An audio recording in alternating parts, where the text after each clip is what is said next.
Praise Lord. കർത്താവായ യേശുക്രിസ്തുവിന്റെ നാമത്തിൽ സ്നേഹവന്ദനങ്ങളെ അറിയിക്കുന്നു. ഇന്ന് സംസാരിക്കാൻ ആഗ്രഹിക്കുന്ന വിഷയം സ്പിരിച്വൽ ഡിപ്രഷൻ എന്നുള്ള ഒരു അവസ്ഥയെ പറ്റിയാണ്. എന്താണ് സ്പിരിച്വൽ ഡിപ്രഷൻ? നമുക്ക് പലർക്കും ഈ ഒരു വാക്ക് അത്ര സുപരിചിതമായിരിക്കണമെന്നില്ല. കാരണം ഇന്ന് വിശ്വാസ സമൂഹത്തിൽ സ്പിരിച്വൽ ഡിപ്രഷൻ എന്നുള്ളൊരു വേർഡ് അധികം കേൾക്കാൻ സാധ്യതയില്ല. കാരണം ഡിപ്രഷൻ എന്നുള്ള വേർഡ് നമുക്കെല്ലാവർക്കും അറിയാം. അത് നമുക്ക് മാനസികമായിട്ടുണ്ടാകുന്ന ഒരു ബുദ്ധിമുട്ടായിട്ട് നമുക്ക് എല്ലാവർക്കും അറിയാം. എന്നാൽ സ്പിരിച്വലി ഡിപ്രസ്ഡ് ആവും, സ്പിരിച്വൽ ഡിപ്രഷൻ എന്ന് പറഞ്ഞു കഴിഞ്ഞാൽ അധികം ആരും കേൾക്കാൻ വഴിയില്ല. അപ്പോൾ എന്താണ് സ്പിരിച്വൽ ഡിപ്രഷൻ എന്നുള്ളതിനെ പറ്റി സംസാരിക്കാനാണ് ആഗ്രഹിക്കുന്നത്. അതിലേക്ക് എത്തുന്നതിന് മുമ്പ് നമുക്കറിയാം, ഇന്ന് പലരും നമ്മുടെ ചുറ്റിനുമുള്ള പല വിശ്വാസികളും വളരെ ഹോപ്പ്ലെസ് ആണ്. കാലങ്ങളായി ചുമ്മാതൊരു വിശ്വാസ ജീവിതം ജീവിക്കുന്നു എന്നുള്ളതേ ഉള്ളൂ. അവരുടെ ഉള്ളിന്റെ ഉള്ളിൽ അത്ര വലിയ സന്തോഷപരമായ ഒരു ആത്മീയ ജീവിതമല്ല കടന്നു പോകുന്നത്. അതിന് പല കാരണങ്ങളുണ്ട്. പലരും അത് തുറന്നു പറയുന്നില്ല.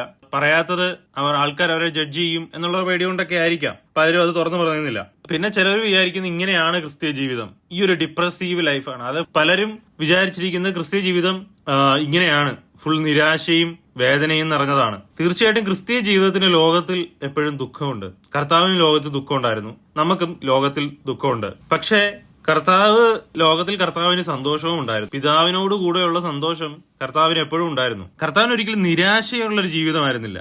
ക്രിസ്തീയ ജീവിതം എന്ന് പറഞ്ഞു കഴിഞ്ഞാൽ ദുഃഖം മാത്രം നിറഞ്ഞതല്ല, അത് ആത്മാവിൽ ജീവിക്കുന്നവർക്ക് ദൈവത്തിനോടുള്ള ആനന്ദത്തിന്റെ നിറവ് കൂടിയാണ് ക്രിസ്തീയ ജീവിതം എന്ന് പറഞ്ഞു കഴിഞ്ഞാൽ. ലോകത്തിൽ കിട്ടാത്ത ആത്മീകമായ സന്തോഷത്തിന്റെ ആനന്ദത്തിന്റെ നിറവും കൂടിയാണ് ക്രിസ്തീയ ജീവിതം എന്ന് പറഞ്ഞു കഴിഞ്ഞാൽ. അപ്പോൾ പലപ്പോഴും ആൾക്കാര് സ്പിരിച്വാലിറ്റിയെ പറ്റി ധരിച്ചു വെച്ചിരിക്കുന്നത് ദുഃഖവും നിരാശയും നിറഞ്ഞ, അല്ലെങ്കിൽ നിരാശ എന്നുള്ള വാക്ക് ഉപയോഗിച്ചില്ലേലും ദുഃഖം നിറഞ്ഞൊരു ജീവിതം. ക്രിസ്തീയ ജീവിതം ദുഃഖങ്ങളുണ്ട്, പക്ഷെ അതുപോലെ തന്നെ ആത്മാവിൽ സന്തോഷവും ഒരു വിശ്വാസിക്കുണ്ട്.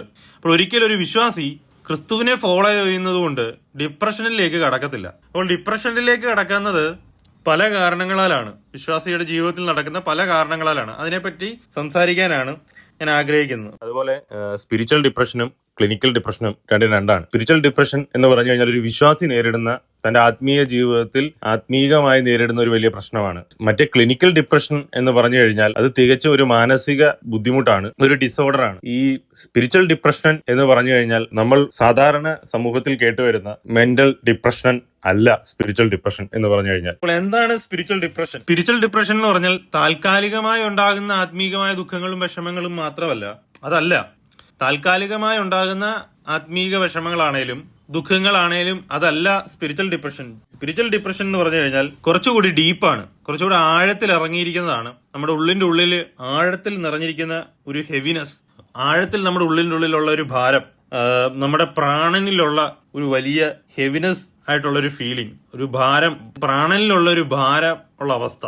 അതായത് ഒരു വിശ്വാസിക്ക് തന്റെ ഉള്ളിന്റെ ഉള്ളിൽ എപ്പോഴും ഒരു ഹെവിനെസ് ഫീൽ ചെയ്യുന്നു. കർത്താവിലുള്ള സന്തോഷം വരുന്നില്ല, കർത്താവിലുള്ള സന്തോഷം നഷ്ടപ്പെട്ടു പോകുന്നു, കർത്താവിലുള്ള ആ ഒരു വിശ്വാസം അത് മങ്ങിപ്പോകുന്നു. പിന്നെ മുന്നോട്ടുള്ള ഒരു വിശ്വാസ ജീവിതം എന്ന് പറഞ്ഞു കഴിഞ്ഞാൽ അങ്ങ് ഒരു ഒഴുക്കിന് അങ്ങ് പോകുന്നു എന്നുള്ളതേ ഉള്ളൂ. ആന്തരികമായ ഒരു സന്തോഷമോ ക്രിസ്തീയ ജീവിതത്തിൽ ആദ്യകാലങ്ങളിൽ അനുഭവിച്ച ആ ഒരു ആത്മീക സമാധാനം, ആത്മീക സന്തോഷം അതൊന്നും അനുഭവിക്കാൻ കഴിയുന്നില്ല ഇപ്പോൾ. അപ്പോൾ ഒരു കാലത്ത് അനുഭവിച്ചിരുന്ന സ്നേഹവും സന്തോഷവും വിശ്വാസത്തിന്റെ ആ ഒരു വീര്യവും ഒന്നും ഇപ്പൊ അനുഭവിക്കാൻ കഴിയുന്നില്ല.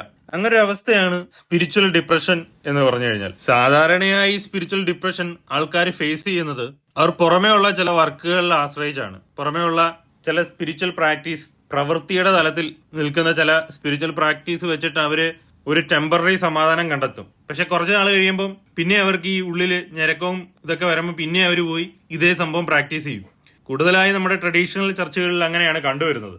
പക്ഷെ ഇതിന്റെ റൂട്ട് മനസ്സിലാക്കുവാനോ യഥാർത്ഥമായി, എന്നാലും അവർക്ക് തന്നെ അറിയാം ആ തുടക്കത്തിൽ അനുഭവിച്ചിരുന്ന ആ ഒരു ആത്മീക സന്തോഷമൊന്നും എത്ര പ്രവൃത്തി ചെയ്തിട്ടും പിന്നെ അനുഭവിക്കാൻ കഴിയുന്നില്ല എന്നുള്ളത് അവർക്ക് മനസ്സിലാവുന്നുണ്ട്. പക്ഷേ അവരതിലേക്ക്, അതിന്റെ പ്രശ്നങ്ങളുടെ സൊല്യൂഷനിലേക്ക് പലപ്പോഴും പോകുന്നില്ല. അതിന് കാരണം ഇതെന്താണ് ഈ പ്രശ്നം എന്ന് മനസ്സിലാകുന്നില്ല എന്നുള്ളതാണ്. ഇപ്പൊ ഇതിനെയാണ് നമ്മൾ സ്പിരിച്വൽ ഡിപ്രഷൻ എന്ന് വിളിക്കുന്നത്. ഈ സ്പിരിച്വൽ ഡിപ്രഷന്റെ ലക്ഷണങ്ങൾ എന്ന് പറഞ്ഞു കഴിഞ്ഞാൽ പ്രാർത്ഥിക്കുമ്പോൾ ഒരു എംപ്റ്റിനെസ് ആണ്, ഒന്നുമില്ല, ചുമ്മാതെ പ്രാർത്ഥിക്കുന്നു എന്നുള്ളതേ ഉള്ളൂ.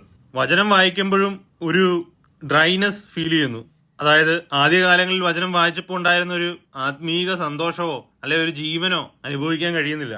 ദൈവത്തെ വർഷിപ്പ് ചെയ്യുമ്പോൾ നിർബന്ധം പൂർവം ചെയ്യുന്നത് പോലെ, അതായത് മറ്റുള്ളവർ വർഷിപ്പ് ചെയ്യുമ്പോൾ നമ്മൾ നിർബന്ധപൂർവം ചെയ്യേണ്ടി വരുന്നു എന്നുള്ള രീതിയിൽ വർഷിപ്പ് പോകുന്നു, ആരാധന പോകുന്നു. ആത്മാവിൽ ഒരു സന്തോഷമോ ഹൃദയത്തിലൊരു ആനന്ദമോ ഒന്നുമില്ലാതെ ഒരു വരണ്ട രീതിയിലുള്ള ആന്തരികമായ ആത്മാവിലുള്ള ആരാധനയൊന്നും വരുന്നില്ല. അങ്ങനെ ഒരു അവസ്ഥയിലേക്ക് പോകുന്നു. പ്രത്യേകിച്ച് ആന്തരികമായി ഒന്നും ചെയ്യുന്ന പോലെ തോന്നില്ല. അതുപോലെ തന്നെ ആ രക്ഷയുടെ ഉറപ്പ് നഷ്ടപ്പെടുന്നു. യഥാർത്ഥമായ ഒരു രക്ഷയുടെ ആ ഒരു ഉറപ്പ്, അതിലുള്ള സന്തോഷം, അതെല്ലാം നഷ്ടപ്പെടുന്നു. കർത്താവ് ഉപേക്ഷിച്ചു എന്ന് തോന്നുന്നു, കർത്താവ് എന്റെ കൂടെ ഇല്ല എന്നുള്ളൊരു തോന്നൽ വരുന്നു, ഞാൻ യഥാർത്ഥമായി രക്ഷിക്കപ്പെട്ടോ എന്നുള്ള ഡൗട്ട്സ് വരുന്നു. അങ്ങനെ പലതരത്തിലുള്ള കൺഫ്യൂസ്ഡ് ആയിട്ട് പോകുന്ന ഒരു അവസ്ഥയിലേക്ക് കംപ്ലീറ്റ്ലി എത്തിച്ചേരുന്നു. ഇതിനെയാണ്, ഈ ഒരു ലക്ഷണങ്ങളെയാണ്, അല്ലെങ്കിൽ ഇതിൽ കൂടുതലുള്ള ലക്ഷണങ്ങളുണ്ട്, അവയാണ് നമ്മൾ സ്പിരിച്വൽ ഡിപ്രഷൻ എന്ന് പറയുന്നത്. ഇതൊരു പ്രാണന്റെ ഇരുണ്ട അവസ്ഥയാണ്. അതായത് നമ്മുടെ പ്രാണൻ ഒരു തരത്തിലും ആത്മാവിന്റെ ഒരു ജീവന്റെ അനുഭവത്തിലേക്കും വരുന്നില്ല. പ്രാണൻ കംപ്ലീറ്റ് ഇരുട്ടിലായി പോകുന്ന അവസ്ഥ. അപ്പോൾ ഈ ആത്മീകമായി കംപ്ലീറ്റ് ഡൗൺ ആയി പോകുന്ന ഈ അവസ്ഥയാണ് സ്പിരിച്വൽ ഡിപ്രഷൻ എന്ന് വിളിക്കുന്നത്. ബൈബിളില് നമുക്കറിയാം, പഴയ നിയമത്തിലൊരു വ്യക്തി ഇതുപോലെ കടുത്ത അവസ്ഥയിലൂടെ കടന്നു പോകുന്നതായിട്ട് നമുക്ക് കാണാൻ കഴിയും. സങ്കീർത്തനം അതിന്റെ 42-ാം അധ്യായം 11 മുതലുള്ള വാക്യം. ഇവിടെ ദാവീദ് പറയുന്നത്, എന്റെ ആത്മാവെ നീ വിഷാദിച്ച് ഉള്ളിൽ ഞെരങ്ങുന്നത് എന്ത്?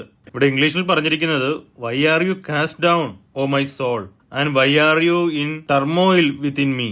Y are you cast down O my soul എന്നാണ് പറഞ്ഞിരിക്കുന്നത്. അതായത് ദാവീദ് പ്രാണനോട് പറയാണ്, നീ എന്താണ് വിഷാദിച്ചുള്ളിൽ ഞെരങ്ങുന്നത്? അപ്പോൾ ആ വിഷാദിച്ചുള്ളിൽ ഞെരങ്ങുന്ന അവസ്ഥ ദാവീദിന്റെ സങ്കീർത്തനത്തിൽ 42-ാം അധ്യായത്തിൽ നമുക്കത് കാണാൻ കഴിയും. ഈ ഡൗൺകാസ്റ്റ് സോളിനെയാണ്, അല്ലെങ്കിൽ ആന്തരികമായ ഡീപ്പായിട്ടുള്ള ആ ഒരു വിഷാദത്തെയാണ് സ്പിരിച്വൽ ഡിപ്രഷൻ എന്ന് നമ്മൾ വിളിക്കുന്നത്. അപ്പോൾ എങ്ങനെയാണ് ഈ സ്പിരിച്വൽ ഡിപ്രഷൻ ഒരു വിശ്വാസിയുടെ ജീവിതത്തിൽ വരുന്നത്? അതിന് രണ്ട് തരത്തിലുള്ള കാരണങ്ങളാണ്. ഇന്റേണൽ കോസസും ഉണ്ട്, എക്സ്റ്റേണൽ കോസസും ഉണ്ട്. അതായത് ആന്തരികമായ കാരണങ്ങളും ഉണ്ട്, ബാഹികമായ കാരണങ്ങളും ഉണ്ട്. ആന്തരികമായ കാരണങ്ങളും അതിന്റെ സൊല്യൂഷനും നമ്മൾ നോക്കുകയാണെങ്കിൽ, അതിനു മുമ്പ് നമ്മൾ മനസ്സിലാക്കേണ്ട കാര്യം, ദാവീദ് ഇവിടെ തന്റെ സങ്കീർത്തനം എഴുതുമ്പോൾ ദാവീദ് 1-2 ഇടങ്ങളിൽ ഇതേ സെയിം കാര്യം പറയുന്നുണ്ട്. താൻ അപ്പോൾ റിപ്പീറ്റ്ലി താൻ നേരിടുന്ന ഒരു വലിയ ഭാരമായിട്ട് ഈ വിഷാദത്തെ ഇവിടെ പറയുന്നതായിട്ട് നമുക്ക് കാണാൻ കഴിയും. അതായത് ആത്മീകമായ ആ ഒരു ഡിപ്രഷൻ, അത് 2 സ്ഥലങ്ങളിലായി നമുക്ക് ദാവീദ് പറയുന്നതായിട്ട് നമുക്ക് കാണാൻ കഴിയും. അപ്പോൾ എന്താണ് ഇതിന്റെ കാരണങ്ങൾ എന്ന് നമ്മൾ നോക്കാം. ദാവീദിന്റെ ജീവിതത്തിലും താൻ ഈ മാനസിക സമ്മർദ്ദത്തിലേക്ക് കടന്നു പോകാനുള്ള പല കാരണങ്ങൾ നമ്മൾ കാണുന്നെങ്കിലും, പ്രധാനമായും നമ്മൾ സങ്കീർത്തനങ്ങൾ നോക്കുമ്പോൾ നമുക്ക് മനസ്സിലാകുന്ന ഒരു പ്രധാനപ്പെട്ട കാര്യം എന്ന് പറഞ്ഞു കഴിഞ്ഞാൽ, ഒരു ആന്തരികമായ കാരണം, തീർച്ചയായിട്ടും ബാഹികമായ കാരണം ഉണ്ട് എങ്കിലും തന്റെ ജീവിതത്തിൽ ആന്തരികമായ കാരണം നമ്മൾ നോക്കുമ്പോൾ ഈ സ്പിരിച്വൽ ഡിപ്രഷനിലൂടെ കടന്നു പോകാനുണ്ടായ ഒരു കാരണം എന്ന് പറഞ്ഞു കഴിഞ്ഞാൽ, സങ്കീർത്തനം അതിന്റെ 32-ന്റെ 3-4 വാക്യങ്ങൾ. അതിലേക്ക് എത്തുന്നതിന് മുമ്പ് ഒരു കാര്യം പറയാനുള്ളത്, ഈ സ്പിരിച്വൽ ഡിപ്രഷനിലൂടെ കടന്നു പോകാനുള്ള പല കാരണങ്ങളുണ്ട് മനുഷ്യൻ. വിശ്വാസികൾ തന്നെ എന്തുകൊണ്ട് ഇതിങ്ങനെ കടന്നു പോകുന്നു എന്നുള്ളതിന്റെ നമ്മൾ നോക്കുകയാണെങ്കിൽ, ചില ആൾക്കാരുടെ ടെമ്പറാമെന്റ് തന്നെ അവർ ഈ ഒരു ഡിപ്രഷനിലൂടെ, അല്ലെങ്കിൽ ഒരു സ്പിരിച്വൽ ഡിപ്രഷനിലൂടെ കടന്നു പോകാൻ സാധ്യതയുള്ളതായിരിക്കും. ഉദാഹരണം പറയുകയാണെങ്കിൽ, അവർക്ക് എന്തെങ്കിലും ഇങ്ങനെയുള്ള ഒരു സാധ്യത, ചാൻസ്, ഈ ഒരു ഡിപ്രഷനിലേക്ക് കടന്നു പോകാനുള്ള ഒരു സാധ്യത അവർക്ക് മാനസികമായി തന്നെ ഉള്ളതായിരിക്കും. അപ്പോൾ അതിന്റെ കൂട്ടത്തിലായിരിക്കും എന്തെങ്കിലും പല വിഷയങ്ങളിലൂടെ അവർ കടന്നു പോവുകയും പിന്നെ പെട്ടെന്ന് ഈ ഒരു സ്പിരിച്വൽ ഡിപ്രഷനിലേക്ക് അവർ കടന്നു വരികയും ചെയ്യുന്നത്. അപ്പോൾ ചില ആൾക്കാരുടെ കേസിൽ ഈ ഒരു ടെമ്പറാമെന്റ് അല്ലെ മനോനില അതൊരു വലിയ കാരണമാണ്. അതല്ലാതെ നമ്മൾ ഈ സ്പിരിച്വൽ ഡിപ്രഷനിലൂടെ കടന്നു പോകാനുള്ള ചില ആത്മീയ കാരണങ്ങളുണ്ട്. ചിലവർ അതിലൂടെ കടന്നു പോകാനുണ്ടാകുന്ന ചില ആത്മീയ കാരണങ്ങളുണ്ട്. അതിലൊന്നാണ് ഈ ഏറ്റുപറയാത്ത പാപങ്ങൾ എന്ന് പറഞ്ഞു കഴിഞ്ഞാൽ, അതായത് ദൈവത്തോട് ഏറ്റുപറയാത്ത പാപങ്ങൾ പലപ്പോഴും ഒരു വിശ്വാസിയെ ഗിൽട്ടിലേക്ക് കൊണ്ടുപോവുകയും അതുപോലെ തന്നെ ദൈവത്തോടുള്ള ആ ഒരു ബന്ധത്തിലേക്ക് എത്തിക്കാതിരിക്കുകയും ചെയ്യുന്നു. അതായത് ദൈവമായിട്ടുള്ള ബന്ധം എൻജോയ് ചെയ്യാൻ കഴിയാത്ത അവസ്ഥയിലേക്ക് ഒരു വിശ്വാസിയെ പലപ്പോഴും അത് കൊണ്ടുപോകുന്നുണ്ട്. ഉദാഹരണം, സങ്കീർത്തനത്തിനകത്ത് അതിന്റെ 32-ാം അധ്യായം 3 മുതലുള്ള വാക്യത്തിൽ നമുക്ക് കാണാൻ കഴിയും, ഞാൻ മിണ്ടാതെ ഇരുന്നപ്പോൾ നിത്യമായ ഞരക്കത്താൽ എന്റെ അസ്ഥികൾ ക്ഷയിച്ചുപോയി. രാവും പകലും നിന്റെ കൈ എന്റെ മേൽ ഭാരമായിരുന്നു. എന്റെ മജ്ജ വേനൽക്കാലത്തിലെ ഉഷ്ണത്താൽ എന്ന പോലെ വറ്റിപ്പോയി. അപ്പോൾ ഇവിടെ സങ്കീർത്തനക്കാരൻ പറയാണ്, ദാവീദ് പറയാണ്, താൻ ആ സിൻ ഏറ്റു പറയാതിരുന്നപ്പോൾ, തന്റെ ജീവിതത്തിൽ ഉണ്ടായ സിൻ ഏറ്റു പറയാതിരുന്നപ്പോൾ തനിക്ക് അനുഭവിച്ച കാര്യമാണ് താൻ പറയുന്നത്. ഞാൻ മിണ്ടാതെ ഇരുന്നപ്പോൾ, അതിന് മുമ്പ് ദാവീദ് തന്നെ പറയുന്നുണ്ട്, ലംഘനം ക്ഷമിച്ചും പാപം മറച്ചും കിട്ടിയവൻ ഭാഗ്യവാൻ. യഹോവ അകൃത്യം കണക്കിടാതെയും ആത്മാവിൽ കപടമില്ലാതെയും ഇരിക്കുന്ന മനുഷ്യൻ ഭാഗ്യവാൻ. അപ്പോൾ ദൈവത്താൽ ആ പാപം ക്ഷമിച്ചു കിട്ടി ആത്മാവിൽ കപടമില്ലാതിരിക്കുന്ന മനുഷ്യൻ ഭാഗ്യവാൻ എന്ന് പറഞ്ഞിട്ട് 3-ാമത്തെ വാക്യത്തിൽ തന്റെ ആ പാസ്റ്റ് പറയണം, ഞാൻ മിണ്ടാതെ ഇരുന്നപ്പോൾ നിത്യമായ ഞരക്കത്താൽ എന്റെ അസ്ഥികൾ ക്ഷയിച്ചുപോയി. രാവും പകലും നിന്റെ കൈ എന്റെ മേൽ ഭാരമായിരുന്നു. എന്റെ മജ്ജ വേനൽക്കാലത്തിൽ കൊട്ടാരത്തിലെ ഉഷ്ണത്താൽ എന്ന പോലെ വറ്റിപ്പോയി. അപ്പോൾ ആകെ ഞെരുങ്ങി മുറുകിയ അവസ്ഥയിലൂടെയായിരുന്നു താൻ മിണ്ടാതിരുന്നപ്പോൾ, ആ ദൈവത്തോട് പാപം ഏറ്റുപറയാതിരുന്നപ്പോൾ തന്റെ ഉള്ളിൽ ആത്മീയമായി താൻ ഞെരുക്കത്തിലൂടെയും മുറുക്കത്തിലൂടെയുമായിരുന്നു തന്റെ പ്രാണൻ കടന്നു പോയത് എന്നാണ് ദാവീദ് ഇവിടെ പറയുന്നത്. അപ്പോൾ പലപ്പോഴും ഈ സിന്ന് ഏറ്റു പറയാതിരിക്കുമ്പോൾ എന്താ സംഭവിക്കുന്ന പറഞ്ഞു കഴിഞ്ഞാൽ ഈ ദൈവമായിട്ടുള്ള ആ ഒരു ആത്മീക ബന്ധം അല്ലെ ആ ഒരു ഫാദർലി ബന്ധം, അറ്റാച്ച്മെന്റ് അത് അകലാൻ തുടങ്ങും. പലപ്പോഴും അപ്പൊ ആൾക്കാർ വിചാരിക്കും നമ്മൾ നീതീകരിക്കപ്പെട്ടതല്ലേ, നമ്മൾ എന്തിനാ പിന്നെ പാപം ഏറ്റു പറഞ്ഞില്ലെങ്കിലും കുഴപ്പമൊന്നുമില്ലല്ലോ. തീർച്ചയായിട്ടും നമ്മൾ നീതീകരിക്കപ്പെട്ടവരാണ്. നമ്മൾ പ്രത്യേകിച്ച് ഓർത്ത് പറഞ്ഞുകൊണ്ടൊന്നും അല്ല നമ്മുടെ പാപങ്ങൾ എല്ലാം ക്ഷമിക്കപ്പെടുന്നത്. നമ്മൾ ഓർക്കാത്ത പല പാപങ്ങളും ദൈവം നമ്മളോട് ക്ഷമിക്കുന്നുണ്ട്. അപ്പോൾ നമ്മളുടെ ഓർമ്മയുടെ അടിസ്ഥാനത്തിലല്ല ദൈവം നമ്മളോട് പാപം ക്ഷമിക്കുന്നത്. പക്ഷേ നമ്മൾ ഏറ്റു പറയുമ്പോൾ എന്താ സംഭവിക്കുന്നതെന്ന് പറഞ്ഞു കഴിഞ്ഞാൽ ദൈവത്തോടുള്ള ആ ഒരു കൂട്ടായ്മയിൽ നമുക്ക് ആത്മീകമായി ആനന്ദിക്കാൻ കഴിയുന്നു എന്നുള്ളതാണ്. അപ്പോൾ എന്തുകൊണ്ട് ഏറ്റു പറയണം എന്നുള്ളത് നമ്മൾ നോക്കുമ്പോൾ 1 യോഹന്നാന്റെ ലേഖനം 1-ാം അധ്യായം അതിന്റെ 5 മുതലുള്ള വാക്യം, ദൈവം വെളിച്ചമാകുന്നു, അവനിൽ ഇരുട്ടൊട്ടുമില്ല എന്നുള്ളത് ഞങ്ങൾ അവനോട് കേട്ട് നിങ്ങളോട് അറിയിക്കുന്ന ദൂതാകുന്നു. അവനോട് കൂട്ടായ്മ ഉണ്ട് എന്ന് പറയുകയും ഇരുട്ടിൽ നടക്കുകയും ചെയ്താൽ നാം ഭോഷ്ക് പറയുന്നു, സത്യം പ്രവർത്തിക്കുന്നതുമില്ല. അവൻ വെളിച്ചത്തിൽ ഇരിക്കുന്നത് പോലെ നാം വെളിച്ചത്തിൽ നടക്കുന്നു എങ്കിൽ നമുക്ക് തമ്മിൽ കൂട്ടായ്മയുണ്ട്. അവന്റെ പുത്രനായ യേശുവിന്റെ രക്തം സകല പാപവും പോക്കി നമ്മെ ശുദ്ധീകരിക്കുന്നു. നമുക്ക് പാപമില്ല എന്ന് നാം പറയുന്നുവെങ്കിൽ നമ്മെ തന്നെ വഞ്ചിക്കുന്നു, സത്യം നമ്മിൽ ഇല്ലാതായി. നമ്മുടെ പാപങ്ങളെ ഏറ്റുപറയുന്നുവെങ്കിൽ അവൻ നമ്മോട് പാപങ്ങളെ ക്ഷമിച്ച് സകല അനീതിയും പോക്കി നമ്മെ ശുദ്ധീകരിപ്പാൻ തക്കവണ്ണം വിശ്വസ്തനും നീതിമാനുമാകുന്നു. നാം പാപം ചെയ്തിട്ടില്ല എന്ന് പറയുന്നുവെങ്കിൽ അവനെ അസത്യവാദിയാക്കുന്നു, അവന്റെ വചനം നമ്മിൽ ഇല്ലാതായി. അപ്പോൾ ഒരു വിശ്വാസിയെ സംബന്ധിച്ച് ഏത് നിമിഷവും ആ പാപത്തോടുള്ള ഏറ്റുപറച്ചിൽ എന്താ സംഭവിക്കുന്നതെന്ന് പറഞ്ഞു കഴിഞ്ഞാൽ ആ വെളിച്ചത്തോടുള്ള കൂട്ടായ്മയിലേക്കാണ് ഒരു വിശ്വാസി ഓരോ ദിവസവും കടന്നു പോകുന്നത്. അതായത് ആ ദൈവത്തോടുള്ള ആത്മീകമായിട്ടുള്ള കൂട്ടായ്മയിലേക്ക് കടന്നു വരികയാണ് ചെയ്യുന്നത്. കാരണം ഇതിന്റെ തുടക്കം അവിടാണ്. 1-ാം അധ്യായം അവസാനിക്കുമ്പോൾ നമ്മുടെ പാപങ്ങൾ പറയുമ്പോൾ നമ്മുടെ പാപങ്ങൾ ഏറ്റു പറയുന്നുവെങ്കിൽ അവൻ നമ്മോട് പാപങ്ങളെ ക്ഷമിച്ചു സകല അനീതിയും പോക്കി നമ്മെ ശുദ്ധീകരിപ്പാൻ തക്കവണ്ണം വിശ്വസ്തനും നീതിമാനും ആകുന്നു എന്ന് പറയുമ്പോൾ അതിന്റെ തുടക്കം എവിടാന്ന് പറഞ്ഞു കഴിഞ്ഞാൽ ഈ ഇരുട്ടും വെളിച്ചവും തമ്മിൽ കൂട്ടായ്മയില്ല, നമ്മൾ വെളിച്ചത്തിൽ നടക്കേണ്ടതാകുന്നു എന്ന് പറഞ്ഞിട്ടാണ് തുടങ്ങുന്നത്. അതുപോലെ തന്നെ 1-ാം അധ്യായത്തിൽ പറയുന്നത് പാപമില്ല എന്ന് പലരും പറഞ്ഞു കിടക്കുന്നു. അപ്പൊ പാപം ഇനി ഇല്ല എന്ന് പറയുന്നവര് തെറ്റാകുന്നു പറയുന്നത് നമ്മുടെ ഉള്ളിൽ പാപം നിലനിൽക്കുന്നു. അത് വീണ്ടും ജനിച്ച വ്യക്തിയാണേലും അവന്റെ ഉള്ളിൽ പാപമുണ്ട്. അപ്പോൾ അവൻ പാപം ഏറ്റു പറയേണ്ടതായിട്ടുണ്ട്. അത് ഏറ്റു പറയുന്നതിലൂടെ അവൻ്റെ ഉള്ളിൽ ഒരു വിശുദ്ധീകരണം നടക്കുന്നു. അവൻ ദൈവത്തോട് ആത്മീകമായി ആ ഒരു യൂണിറ്റിയിലേക്ക്, ആ കൂട്ടായ്മയിലേക്ക്, വെളിച്ചത്തിന്റെ കൂട്ടായ്മയിലേക്ക് വരികയും ദൈവത്തിന്റെ ആ ഒരു കരുണ എന്താണെന്ന് ഓരോ ദിവസവും തിരിച്ചറിയുകയും ദൈവത്തിന്റെ ഫൊർഗീവ്നെസിന്റെ ഗുണം തിരിച്ചറിയുകയുമാണ് ചെയ്യുന്നത്. അപ്പോൾ നമ്മൾ ഏറ്റു പറയുന്നില്ല എങ്കിൽ എന്താ സംഭവിക്കുന്നതെന്ന് പറഞ്ഞു കഴിഞ്ഞാൽ നമ്മൾ ആത്മീകമായി കളങ്കമുള്ളവരായി, ദൈവത്തോട് സ്വന്തം പാപത്തെ മറച്ചു വെക്കുന്നവരായി മാറും.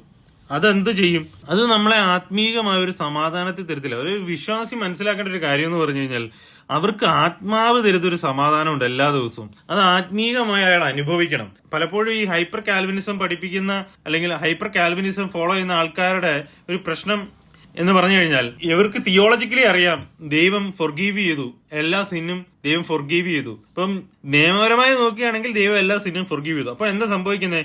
ഈ സിന്ന് ഏറ്റു പറയുന്നതിനോടുള്ള താല്പര്യം ഇഷ്ടപ്പെടും. അത് പലപ്പോഴും ഉണ്ടാകുന്നുണ്ട് ആൾക്കാരുടെ ഇടയിൽ.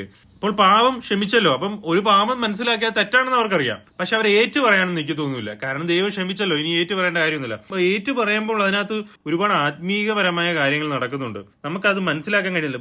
അതുകൊണ്ടാണ് ഈ ആൾക്കാർ ഏറ്റു പറയാത്തത്. ഏറ്റു പറയുമ്പോൾ എന്താ സംഭവിക്കുന്നതെന്ന് പറഞ്ഞു കഴിഞ്ഞാൽ നമ്മുടെ ഉള്ളിൽ ദൈവത്തിന്റെ ആത്മാവിന്റെ ഒരു കംഫർട്ട് നമ്മൾ ഫീൽ ചെയ്യും. നമ്മുടെ സുബോധത്തിന്റെ ശുദ്ധീകരണം നമ്മൾ അനുഭവിക്കാൻ ഇടയാകും. അപ്പൊ ഇതെല്ലാം ആത്മീകമായ വിഷയങ്ങളാണ്. അപ്പോൾ ഒരാള് ദൈവത്തോട് തന്റെ പാപങ്ങളെ ഏറ്റു പറയുന്നില്ല എങ്കിൽ സംഭവിക്കുന്നതെന്ന് പറഞ്ഞു കഴിഞ്ഞാൽ തന്റെ തന്നെ ഹൃദയത്തെ കഠിനപ്പെടുത്തുകയാണ് ചെയ്യുന്നത്. താൻ അത് അറിയുന്നില്ല എന്നുള്ളത് മറ്റൊരു സത്യമാണ്. അത് ചിലപ്പോൾ അത് ആ വിശ്വാസി അറിയണം എന്നില്ല. കാര്യം താൻ ഹൃദയത്തിൽ കഠിനപ്പെട്ടുകൊണ്ടിരിക്കുകയാണ് എന്നും താൻ അറിയത്തില്ല. കാര്യം സിന്ന് ഇപ്പം ഏറ്റു പറഞ്ഞില്ലെങ്കിൽ ഉണ്ടാകുന്ന ഒരു പ്രശ്നം എന്ന് പറഞ്ഞു കഴിഞ്ഞാൽ നമുക്ക് സ്വാഭാവികമായും പാപത്തോട് എതിർക്കുന്ന ഒരു മനോഭാവം പതിയില്ലാതാവും. കാരണം നമ്മൾ സിന്ന് ഏറ്റു പറയുമ്പോൾ ദൈവത്തിന്റെ ആത്മാവിന്റെ വെളിച്ചത്തിന്റെ ഒരു കൂട്ടായ്മ നമ്മൾ അനുഭവിക്കുകയും ആന്തരികമായി നമ്മൾ ഈ സിന്നിനെ വെറുക്കുകയും ആന്തരികമായി നമ്മളൊരു സമാധാനം അനുഭവിക്കുകയും ആന്തരികമായി ദൈവത്തിന്റെ സ്വസ്ഥത അനുഭവിക്കുകയും ചെയ്യും. അപ്പോൾ സിന്ന് ഏറ്റു പറയാൻ നമ്മൾ ദൈവത്തോട് ചെല്ലുന്നില്ല എങ്കിൽ നമുക്ക് ഈ ആത്മീകമായി ദൈവം തരുന്ന ആത്മീക സമാധാനം അനുഭവിക്കാൻ കഴിയത്തില്ല. അപ്പോൾ ഒരു വിശ്വാസി പതിയെ പതിയെ ഈ സമാധാനം റിസീവ് ചെയ്യുന്ന ഈ ഒരു പരിപാടി, അല്ലെങ്കിൽ ദൈവത്തിൽ നിന്ന് പോയി ഫോർഗീവ്നെസ് ഏറ്റുവാങ്ങി ദൈവത്തോട് ക്ഷമ ചോദിച്ച് ആ സമാധാനം ഏറ്റുവാങ്ങുന്ന ഒരു അനുഭവത്തിൽ നിന്ന് പതിയെ സ്റ്റോപ്പ് ആകുമ്പോൾ എന്താ സംഭവിക്കുന്നതെന്ന് പറഞ്ഞു കഴിഞ്ഞാല് ഈ ഉള്ളില് ഈ സമാധാനം പതിയെ ഇല്ലാതായി തുടങ്ങും. അപ്പോൾ എന്താ സംഭവിക്കുന്നത്? അവർ ആ സിന്നിലേക്ക് തന്നെ തിരിച്ചു പോവുകയാണ് ചെയ്യുന്നത്. കാര്യം പാപം ചെയ്യാനുള്ള ടെൻഡൻസിയിൽ, കാരണം അവർ ആ പുറമെ ബുദ്ധി കൊണ്ടാണ് പാപം ചെയ്യാതിരുന്നത്, ആത്മീകമായിട്ടല്ല. അപ്പൊ ആത്മാവിൽ നമ്മൾ എങ്ങനെയാണ് പാപം ചെയ്യാതിരിക്കുന്നത്? ദൈവത്തോട് നമ്മൾ ഏറ്റുപറയുമ്പോൾ ദൈവത്തിന്റെ ആത്മാവ് നമുക്ക് തരുന്നൊരു ആനന്ദവും ആത്മാവ് തരുന്നൊരു ആത്മീക ശക്തിയും ഉണ്ട്. അപ്പോൾ ഈ ശക്തിയെല്ലാം നമ്മൾ അനുഭവിച്ചുകൊണ്ടാണ് നമ്മളൊരു വിശ്വാസ ജീവിതം ജീവിക്കേണ്ടത്. അപ്പോൾ ഇത് നമ്മൾ ഇത് അനുഭവിക്കാതെ ഇരിക്കുമ്പോൾ വീണ്ടും നമ്മൾ ആ ഒരു ബുദ്ധി കൊണ്ട് അത് കൺട്രോൾ ചെയ്യുകയും ഇന്റലക്ച്വലി നമ്മൾ പ്രാക്ടീസ് ചെയ്യാൻ ശ്രമിക്കുകയും നമ്മൾ ആത്മീകമായി ഭാരപ്പെടുകയും അല്ലെങ്കിൽ ഒട്ടും ശ്രദ്ധയില്ലാതെ ഈ ഒരു വിശ്വാസ ജീവിതം ജീവിക്കുകയും വീണ്ടും സിന്നിലേക്ക് വീണ്ടും പോവുകയാണ് ചെയ്യുന്നത്. കാരണം മോഹം ഗർഭം ധരിച്ച് പാപത്തെ പ്രസവിക്കുന്നു. അപ്പോൾ ഓരോ സിന്നും മറ്റൊരു സിന്നിലേക്കുള്ളൊരു ഡോറായി പതിയെ മാറും. കാരണം എന്ന് പറഞ്ഞാൽ ഒരു പാപം ചെയ്തവൻ ദൈവത്തോട് ഏറ്റുപറയുന്നില്ല, അത് ഹൃദയത്തിൽ കഠിനപ്പെട്ട് അത് ഹൈഡ് ചെയ്ത് അത് ഏറ്റുപറയാൻ മടി, അതിന്റെ ആവശ്യമില്ല എന്നുള്ള തോന്നൽ. അപ്പോൾ എന്താ സംഭവിക്കുന്നത്? പതിയെ പാപം ഉള്ളിൽ പെരുകാൻ തുടങ്ങും. അത് മനഃപൂർവ്വം അത് അവോയ്ഡ് ചെയ്യും, അത് നെഗ്ലക്ട് ചെയ്യും, അത് അങ്ങ് അവോയ്ഡ് ചെയ്ത് കളയും. പതിയെ പതിയെ ആ ഒരു പാപം തന്നിൽ വളരുന്നത് താൻ ശ്രദ്ധിക്കാതെയാവും. അത് പതിയെ തന്റെ ശരീരത്തെയും മനസ്സിനെയും ബാധിക്കാൻ തുടങ്ങും. അത് പതിയെ എന്താവും? യാക്കോബിന്റെ ലേഖനം 1-ാം അധ്യായം 15-ാമത്തെ വാക്യത്തിൽ പറയുന്ന പോലെ മോഹം ഗർഭം ധരിച്ച് പാപത്തെ പ്രസവിക്കുന്നു, പാപം മുഴുത്തിട്ട് മരണത്തെ പെറുന്നു. അപ്പോൾ ഈ പാപം പതിയെ എന്ത് ചെയ്യാൻ തുടങ്ങും? അത് വളരാൻ തുടങ്ങും. അത് മറ്റു സിന്നിലേക്ക് മറ്റു പല പാവപ്രവൃത്തികളിലേക്കും വഴിവിടും. അപ്പോൾ ഇതെല്ലാം ഈ വിശ്വാസിയുടെ ജീവിതത്തിൽ നടക്കാൻ സാധ്യതയുള്ള കാര്യങ്ങളാണ്. ഇതൊന്നും അവൻ യഥാർത്ഥമായി രക്ഷിക്കപ്പെട്ടവനാണ് എങ്കിൽ ഇതൊന്നും രക്ഷയെ ബാധിക്കുന്നില്ല.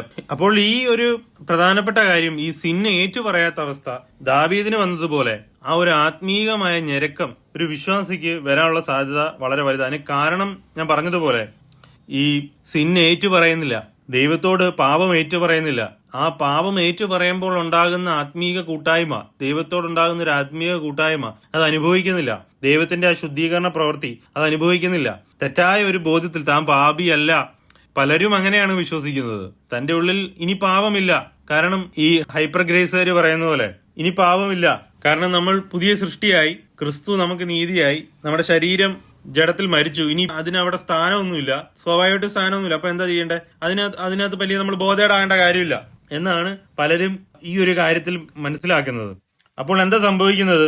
അവർ സ്പിരിച്വലി ഈ ഒരു കാര്യത്തിൽ തെറ്റായ ബോധ്യങ്ങളിലേക്ക് തിരികെയാണ് ചെയ്യുന്നത്. അപ്പോൾ എന്താണ് നമ്മൾ ഇതിന് ചെയ്യേണ്ട ഒരു കാര്യം? അപ്പോൾ ഇവിടെ നമ്മൾ ഇവിടെയും ഈ ഒരു സ്പിരിച്വൽ ഡിപ്രഷന് കാരണമാകും. കാരണം ആത്മീയമായി പലരും ഈ പറയുന്ന കൺഫസ് ചെയ്യാതെ, സിന്ന് ഹൈഡ് ചെയ്ത് ദൈവത്തോട് ഏറ്റു പറയാതെ ആ ഒരു പ്രാർത്ഥനയിലും ദൈവത്തോടുള്ള കൂട്ടായ്മയിലും നടന്ന് ആ ഒരു ഫൊർഗീവ്നെസ് ആത്മീകമായി അനുഭവിക്കാതെ ഹൃദയത്തിന്റെ കഠിനത കൊണ്ട് മുന്നോട്ട് പോകുന്നതാണ് നമുക്ക് കാണാൻ കഴിയുന്നത്. അപ്പോൾ സംഭവിച്ചു പോകുന്നത് ദൈവത്തിൽ നിന്ന് പതിയെ അകന്ന് ആന്തരികമായ ഒരു സമാധാനമില്ലാത്ത അവസ്ഥയിലേക്ക്. ദൈവത്തിന്റെ സമാധാനം ആത്മീകമാണ്.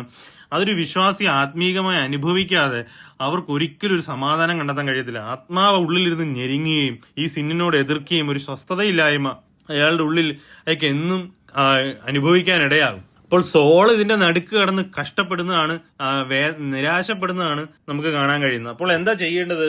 ദൈവത്തോട് അടുത്തില്ല, സ്വന്തം പാപങ്ങളെ ഏറ്റുപറയുക, ദൈവത്തിന്റെ രക്ഷയുടെ സന്തോഷം അനുഭവിക്കുക എന്നുള്ളതാണ് ഇതിനൊരു സൊല്യൂഷൻ. പലരും പാപത്തിന്റെ കഠിനത വെച്ച് നോക്കി ദൈവത്തിന്റെ അടുക്കൽ ചെല്ലാൻ മടിക്കുന്നവരുണ്ട്. നമ്മൾ മനസ്സിലാക്കേണ്ട ഒരു കാര്യം, നമ്മുടെ പാപം എത്ര കടിഞ്ചുവപ്പാണേലും, എത്ര മ്ലേച്ഛമാണേലും, നമ്മുടെ പാപം എത്ര വലുതാണേലും ദൈവത്തിന് അതിനെ ശുദ്ധീകരിക്കാൻ, കർത്താവിന്റെ രക്തത്തിന് നമ്മുടെ സകല പാപങ്ങളെയും ശുദ്ധീകരിക്കുവാനുള്ള കഴിവുണ്ട്. ദൈവത്തിന് നമ്മളെ ശുദ്ധീകരിക്കാനുള്ള കഴിവുണ്ട്. അത് നമ്മുടെ പാപങ്ങൾ എത്ര വലുതാണേലും നമുക്കൊരു മധ്യസ്ഥൻ, നമുക്കും ദൈവത്തിനും മധ്യ ഒരു മധ്യസ്ഥൻ ഇരിപ്പുണ്ട്. നമുക്കും ദൈവത്തിനും മധ്യേ ഒരു പ്രായശ്ചിത്ത യാഗം ഇരിപ്പുണ്ട്. അതാണ് നമ്മുടെ ഉറപ്പ്. ക്രിസ്തുവിന്റെ യാഗമാണ് നമ്മൾ പിന്നെയും ദൈവത്തിന്റെ അടുക്കൽ ചെല്ലുമ്പോൾ നമുക്ക് ധൈര്യമായിരിക്കുന്നത്. കർത്താവ് എനിക്ക് വേണ്ടി മരിച്ചു എന്നുള്ളതാണ് ദൈവത്തിന്റെ അടുക്കലേക്ക് പോകാനുള്ള എനിക്ക് ധൈര്യവും, അതുപോലെ തന്നെ ഇനി പാപം ചെയ്യാതിരിക്കാനുള്ള എന്നെ പ്രേരിപ്പിക്കുന്നതും ഈ ഒരു ക്രിസ്തു എന്ന ഏക മധ്യസ്ഥനാണ്. അപ്പോൾ പല തെറ്റായ പഠിപ്പിക്കലുകളാണ് നമുക്ക് നമ്മളിടയിൽ കാണാൻ കഴിയും. പാപമില്ല, അല്ലെങ്കിൽ അത് ഡയറക്റ്റ് പറയുന്നില്ല എങ്കിലും പതിയെ ആ ഒരു ഫൊർഗീവ്നെസ്സിന് ദൈവത്തോട് നമ്മൾ അടുക്കേണ്ടത് നമ്മുടെ പാപങ്ങൾ ഏറ്റു പറയുന്നതിനും ഇമ്പോർട്ടൻസ് കുറയ്ക്കുന്ന തിയോളജിക്കൽ വ്യൂസ് അല്ലെങ്കിൽ ഇമ്പോർട്ടൻസ് കുറയ്ക്കുന്ന പഠിപ്പിക്കലുകൾ നമ്മൾ കൂടുതൽ അപകടകരമാണ്. അത് നമ്മളെ ആത്മീയമായി നമ്മുടെ രക്ഷ നഷ്ടപ്പെട്ടൊന്നും പോകത്തില്ല, പക്ഷേ നമ്മൾ യഥാർത്ഥമായി രക്ഷിക്കപ്പെട്ടവരാണ് എങ്കിൽ രക്ഷ നഷ്ടപ്പെട്ടു പോകുന്നില്ല. അതല്ലാതെ നമ്മൾ ആ ഒരു യഥാർത്ഥമായ ആത്മീയ ജീവിതം ജീവിക്കുവാൻ, അല്ലെ സന്തോഷപരമായ ഒരു ആത്മീയ ജീവിതത്തിലേക്ക് ജീവിക്കുവാൻ നമുക്ക് തടസ്സകരമായി ഈ ഏറ്റുപറച്ചിൽ ഇല്ലായ്മ, സിന്ന ഹൈഡ് ചെയ്യുന്ന അല്ലെങ്കിൽ അതിനെപ്പറ്റി ചിന്തിക്കാത്ത ബോധേഡല്ലാത്ത അവസ്ഥ നമ്മളെ കൊണ്ടുപോകുന്നുണ്ട്. അതുപോലെ തന്നെ മറ്റൊരു കാരണം ഈ സ്പിരിച്വൽ ഡിപ്രഷൻ അല്ലെങ്കിൽ ആത്മീയ വിഷാദത്തിലേക്ക് കടക്കുവാൻ മറ്റൊരു കാരണം എന്ന് പറഞ്ഞാൽ ദൈവത്തിന്റെ രക്ഷാകരമായ പ്രവൃത്തിയെ പറ്റി വലിയ ബോധ്യമില്ലായ്മയാണ്. കർത്താവ് എവിടെ നിന്നാണ് നമ്മളെ രക്ഷിച്ചിരിക്കുന്നത്, ആ രക്ഷാകരമായ പ്രവൃത്തി എന്താണ്, വചനത്തിന്റെ ഉപദേശം എന്താണ് എന്നുള്ള കാര്യങ്ങളെ പറ്റി വലിയ ബോധ്യമില്ലായ്മ. അതായത് ദൈവം അവര് ചില സാഹചര്യങ്ങളിലൂടെ അവർ കടന്നു പോകുമ്പോൾ അവർ വിചാരിക്കുന്നത് ദൈവം അവരെ ഉപേക്ഷിച്ചു, ദൈവം അവരെ കൈക്കൊള്ളുന്നില്ല, ദൈവം അവരെ സ്നേഹിക്കുന്നില്ല, കാരണം ഒന്നും ഫീൽ ചെയ്യുന്നില്ല, ദൈവസ്നേഹം ഫീൽ ചെയ്യുന്നില്ല, ഒന്നും ഫീൽ ചെയ്യുന്നില്ല. അപ്പോൾ ദൈവം കംപ്ലീറ്റ്ലി അവരെ ഉപേക്ഷിച്ചു എന്ന് അവർ ധരിക്കും. അപ്പോൾ അതിന് കാരണമെന്ന് പറഞ്ഞാൽ ദൈവത്തെ ഈ പരിജ്ഞാനത്തിൽ അറിയാൻ കഴിയാത്ത അവസ്ഥയാണ്. 2 പത്രോസിന്റെ ലേഖനം അതിന്റെ 1-ാം അധ്യായം 2-ാമത്തെ വാക്യത്തിൽ ഇങ്ങനെ പറയുന്നു: ദൈവത്തിന്റെയും നമ്മുടെ കർത്താവായ യേശുവിന്റെയും പരിജ്ഞാനത്തിൽ നിങ്ങൾക്ക് കൃപയും സമാധാനവും വർദ്ധിക്കുമാറാകട്ടെ എന്നാ. അതായത് ദൈവത്തിന്റെയും കർത്താവായ യേശുക്രിസ്തുവിന്റെയും പരിജ്ഞാനത്തിൽ, ആ പരിജ്ഞാനത്തിലൂടെയാണ് നമുക്ക് സമാധാനവും കൃപയും അനുഭവിക്കാൻ കഴിയുന്നത്. അപ്പോൾ എന്താ സംഭവിക്കുന്നത്? ദൈവവചനത്തിന്റെ ഉള്ള പരിജ്ഞാനമില്ലായ്മ പല ആൾക്കാരെയും ഈ പറയുന്ന സ്പിരിച്വൽ ഡിപ്രഷനിലേക്ക്, ആത്മീയമായി വരേണ്ട അവസ്ഥയിലേക്ക്, എല്ലാ ദിവസവും പ്രാർത്ഥിക്കുന്നു, എല്ലാ ദിവസവും അന്യഭാഷയിൽ ആരാധിക്കുന്നു, എല്ലാ ദിവസവും ഫാസ്റ്റിംഗ് പ്രെയർ എടുക്കുന്നു, എന്നിട്ടും എന്റെ പ്രശ്നത്തിനൊരു മാറ്റമില്ല, അല്ലെങ്കിൽ ഞാൻ ഇത്രയും സഫറിങ്സിലൂടെ കടന്നു പോവുകയാണ്, അല്ലെ പ്രയാസത്തിലൂടെ കടന്നു പോവുകയാണ്, ആത്മീയമായി വളർച്ചയില്ല എന്നൊക്കെ ധരിച്ചു വെച്ചിരിക്കുന്ന ആൾക്കാർ ദൈവം എങ്ങനെയാണ് സഫറിങ്സിലൂടെ ഒരു വിശ്വാസിയെ കടത്തിക്കൊണ്ടു പോകുന്നത്, അതിലൂടെ ദൈവം ഉദ്ദേശിക്കുന്ന കാര്യം എന്താണ് രക്ഷാകരമായ കാര്യം, ദൈവം എങ്ങനെയാണ് നമ്മൾ അത് ചെയ്തെടുക്കുന്നത്, നമ്മൾ കംപ്ലീറ്റ്ലി പാവമില്ലാത്ത അവസ്ഥയിലൂടെയാണോ ലോകത്തിൽ ജീവിക്കുന്നത്, ഇങ്ങനെയൊക്കെയുള്ള പുതിയ നിയമ ഉപദേശങ്ങൾ അല്ലെങ്കിൽ ഉപദേശത്തിന്റെ പഠനം അല്ലെങ്കിൽ ഇങ്ങനെയുള്ള പരിജ്ഞാനത്തിലുള്ള വചനങ്ങൾ മനസ്സിലാക്കുവാൻ കഴിയാതെ പോകുന്ന അവസ്ഥയാണ്. ഇങ്ങനെയുള്ള ഉപദേശത്തിന്റെ വശങ്ങൾ മനസ്സിലാക്കാൻ കഴിയാതെ പോകുന്ന അവസ്ഥയാണ് പലപ്പോഴും ഒരു വിശ്വാസിക്ക് ശരിയായ ദൈവത്തെ പറ്റിയുള്ള ഒരു പിക്ചർ കിട്ടുന്നില്ല, അല്ലെങ്കിൽ വചനത്തെ പറ്റി ഒരു പിക്ചർ കിട്ടുന്നില്ല. അതുകൊണ്ട് പലപ്പോഴും വലിയ നിരാശയിലേക്കും ആത്മീക വിഷാദങ്ങളിലേക്കും വിശ്വാസികൾ കടന്നു പോകാറുണ്ട്. അപ്പൊ അതിനൊരു മാർഗം എന്ന് പറഞ്ഞു കഴിഞ്ഞാൽ ദൈവവചനത്തിന്റെ ഉപദേശങ്ങൾ പഠിക്കുക എന്നുള്ളതാണ്. വചനം എന്താണ് പഠിപ്പിക്കുന്നത്, അതിന്റെ പരിജ്ഞാനത്തിന്റെ തലത്തിലേക്ക് ഒരു വിശ്വാസി വളർന്നു വരിക എന്നുള്ളതാണ്. വചനം പഠിപ്പിക്കുന്ന രക്ഷയുടെ വശങ്ങളും വിശുദ്ധീകരണത്തിന്റെ വശങ്ങളും ക്രിസ്തുവിന്റെ പരിജ്ഞാനം, വിശുദ്ധന്മാരിലൂടെ നൽകപ്പെട്ട ദൈവവചനത്തിന്റെ ഉപദേശങ്ങൾ അത് മനസ്സിലാക്കുകയും അത് പഠിക്കുകയും ചെയ്യുക എന്നുള്ളതാണ് ഇതിനൊരു സൊല്യൂഷൻ എന്ന് പറഞ്ഞു കഴിഞ്ഞാൽ. അപ്പോൾ ദൈവവചനത്തെ പറ്റിയുള്ള ഗ്രാഹ്യമില്ലായ്മ, ഉപദേശങ്ങളെ പറ്റിയുള്ള ഗ്രാഹ്യമില്ലായ്മ പലപ്പോഴും ആൾക്കാരെ ഈ ഒരു നിരാശയിലേക്ക് കൊണ്ടുപോകാൻ ഇടയാക്കുന്നുണ്ട്. അതുപോലെ തന്നെ മറ്റൊരു കാര്യമാണ് ഈ പെർഫെക്ഷനിസം, അഥവാ സ്വന്തം ബലത്തിൽ ഊന്നിക്കൊണ്ട് ഒരു തികഞ്ഞ വിശുദ്ധിയിലേക്ക് നടക്കാനുള്ള ഒരു ശ്രമം. പല ആൾക്കാരെയും ഞാൻ ഇങ്ങനെ കണ്ടിട്ടുണ്ട്. അവര് ഈ സ്വന്തം പ്രവൃത്തിയിലങ്ങ് ഭയങ്കരമായിട്ട് ഊന്നിക്കൊണ്ട് വിശുദ്ധി ജീവിക്കാം എന്നുള്ള ഒരു സ്വന്തം വിൽ പവറിൽ ഊന്നിക്കൊണ്ട് ജീവിക്കുന്നത് നമുക്ക് കാണാൻ കഴിയും. ഇവരെ പറ്റി പറയുന്നത് വിൽ വർഷിപ്പേഴ്സ് എന്നാ കൊലോസ്യ ലേഖനത്തിൽ പറയുന്നത്. കൊലോസ്യ ലേഖനം അതിന്റെ 2:23 പറയുന്നു: അതൊക്കെയും സ്വേച്ഛാരാധനയിലും താഴ്മയിലും ശരീരത്തിന്റെ ഉപേക്ഷയിലും രസിക്കുന്നവർക്ക് ജ്ഞാനത്തിന്റെ പേര് മാത്രം ഉള്ളതാകുന്നു, ജഡാഭിലാഷം അടക്കുവാനോ പ്രയോജനമുള്ളതല്ല. അതൊക്കെയും സ്വേച്ഛാരാധനയിലും താഴ്മയിലും ശരീരത്തിന്റെ ഉപേക്ഷയിലും, അതായത് സ്വേച്ഛാരാധന എന്ന് പറഞ്ഞാൽ വിൽ വർഷിപ്പിംഗ്, സ്വന്തം വില്ലിൽ വർഷിപ്പ് ചെയ്യുന്ന ആൾക്കാർ. അവർക്ക് സ്വന്തം തീരുമാനങ്ങളുടെ അടിസ്ഥാനത്തിലാണ് അവർ വിശ്വാസ ജീവിതത്തെ കാണുന്നത്. ആ ഒരു വിശുദ്ധിയോടെ ജീവിക്കാൻ അവർ തീരുമാനങ്ങൾ എടുത്ത് അവർ അതിനുവേണ്ടി പ്രയത്നിക്കുകയും കഠിനാധ്വാനം ചെയ്യുകയും ചെയ്യും.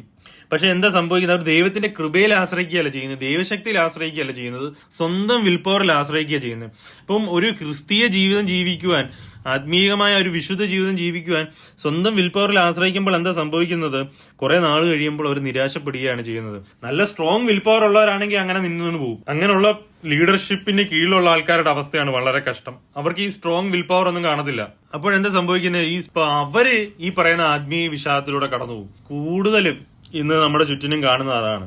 ഈ പറയുന്ന ജഡത്തിൽ തീരുമാനമെടുക്കുക, ഇന്നു മുതൽ ഇത് പ്രാക്ടീസ് ചെയ്യും, നാളെ മുതൽ അത് പ്രാക്ടീസ് ചെയ്യും എന്ന് പറഞ്ഞ് തീരുമാനമെടുത്ത് സ്വന്തം വില്ലിലേക്കാണ് നോക്കുന്നത്. എന്നാൽ നമ്മൾ മുന്നോട്ട് പോവുകയും സ്പിരിച്വലി ആക്റ്റീവ് ആയിരിക്കുകയും ദൈവത്തോടുകൂടെ അനുസരണത്തോടെ മുന്നോട്ട് പോവുകയും ചെയ്യണം. അതായത് ദൈവത്തിലുള്ള കൃപയിലുള്ള ആശ്രയത്തിലൂടെയാണ് നമ്മൾ മുന്നോട്ട് പോകുന്നത്. അപ്പോൾ അങ്ങനെ മുന്നോട്ട് പോകുമ്പോഴും നമ്മൾ തോറ്റു പോകുമ്പോൾ നമ്മൾ നിരാശപ്പെടുന്നില്ല. കാരണം ദൈവകൃപ നമുക്ക് എപ്പോഴും അവൈലബിൾ ആണ്. എപ്പോഴും ദൈവത്തിന്റെ എല്ലാ കൃപയും നമുക്ക് എപ്പോഴും അവൈലബിൾ ആണ്. അപ്പോൾ നമുക്ക് പ്രോഗ്രസ് കാണുന്നില്ല എന്നുള്ളതല്ല ഒരു വിശ്വാസി നോക്കേണ്ടത്. ഓടുക എന്നുള്ളതാണ്. ദൈവമാണ് വളരുമാറാക്കുന്നത്. ദൈവമാണ് നമ്മളെ ആ ഒരു തികവിലേക്ക് എത്തിക്കുന്നത്. ദൈവത്തിന്റെ തികവിലേക്ക് ദൈവമാണ് എത്തിക്കുന്നത്. പക്ഷെ ഒരു വിശ്വാസി ആക്റ്റീവ്ലി ഇൻവോൾവ് ആകുക എന്നുള്ളതാണ്. പക്ഷെ ഇൻവോൾവ് ആകുന്നത് സ്വന്തം സ്ട്രെങ്തിലാകുമ്പോൾ എന്താ ചെയ്യുന്നത്? ഇന്ന് നട്ടിട്ട് നാളെ പിഴുതു നോക്കുന്ന അവസ്ഥയാണ്. അപ്പോൾ നാളെ നമ്മൾ നോക്കുമ്പോൾ വേര് കളിച്ചില്ല, അല്ല ഒരു മാറ്റമൊന്നും ഉണ്ടായില്ല, നമുക്കൊരു മാറ്റം ഉണ്ടായില്ല. അപ്പോൾ പിന്നെയും നമ്മൾ നിരാശപ്പെടുന്നു. ഇതാണ് സംഭവിക്കുന്നത്.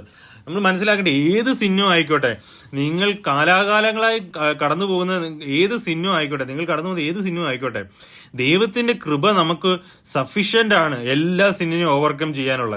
ദൈവം നമുക്ക് തന്നിട്ടുണ്ട്. അത് ദൈവം നമ്മളെ അതിന് ഓവർകം ചെയ്ത് നിർത്തും നമ്മളെ. ചില പാപങ്ങൾ ചില വിശ്വാസികളുടെ ജീവിതത്തിൽ വളരെ ചോദ്യചിഹ്നമായി തന്നെയാണ് ഇരിക്കുന്നത്. പക്ഷെ അതിനൊരു മറുപടി ദൈവം അവരുടെ ജീവിതത്തിൽ കൊടുക്കും. അതിനുവേണ്ടി അവർ വെയിറ്റ് ചെയ്യുക എന്നുള്ളതാണ്. അവർ അതിനുവേണ്ടി പ്രാർത്ഥനയോടെ ദൈവസന്നിധിയിൽ വിശ്വാസത്തോടെ മുന്നോട്ട് പോകുക എന്നുള്ളതാണ്. അല്ലെങ്കിൽ അതിന് വിശ്വാസത്തോടെ നിലനിന്ന് ആ സിന്നിനോട് എതിർത്ത് നിൽക്കുക.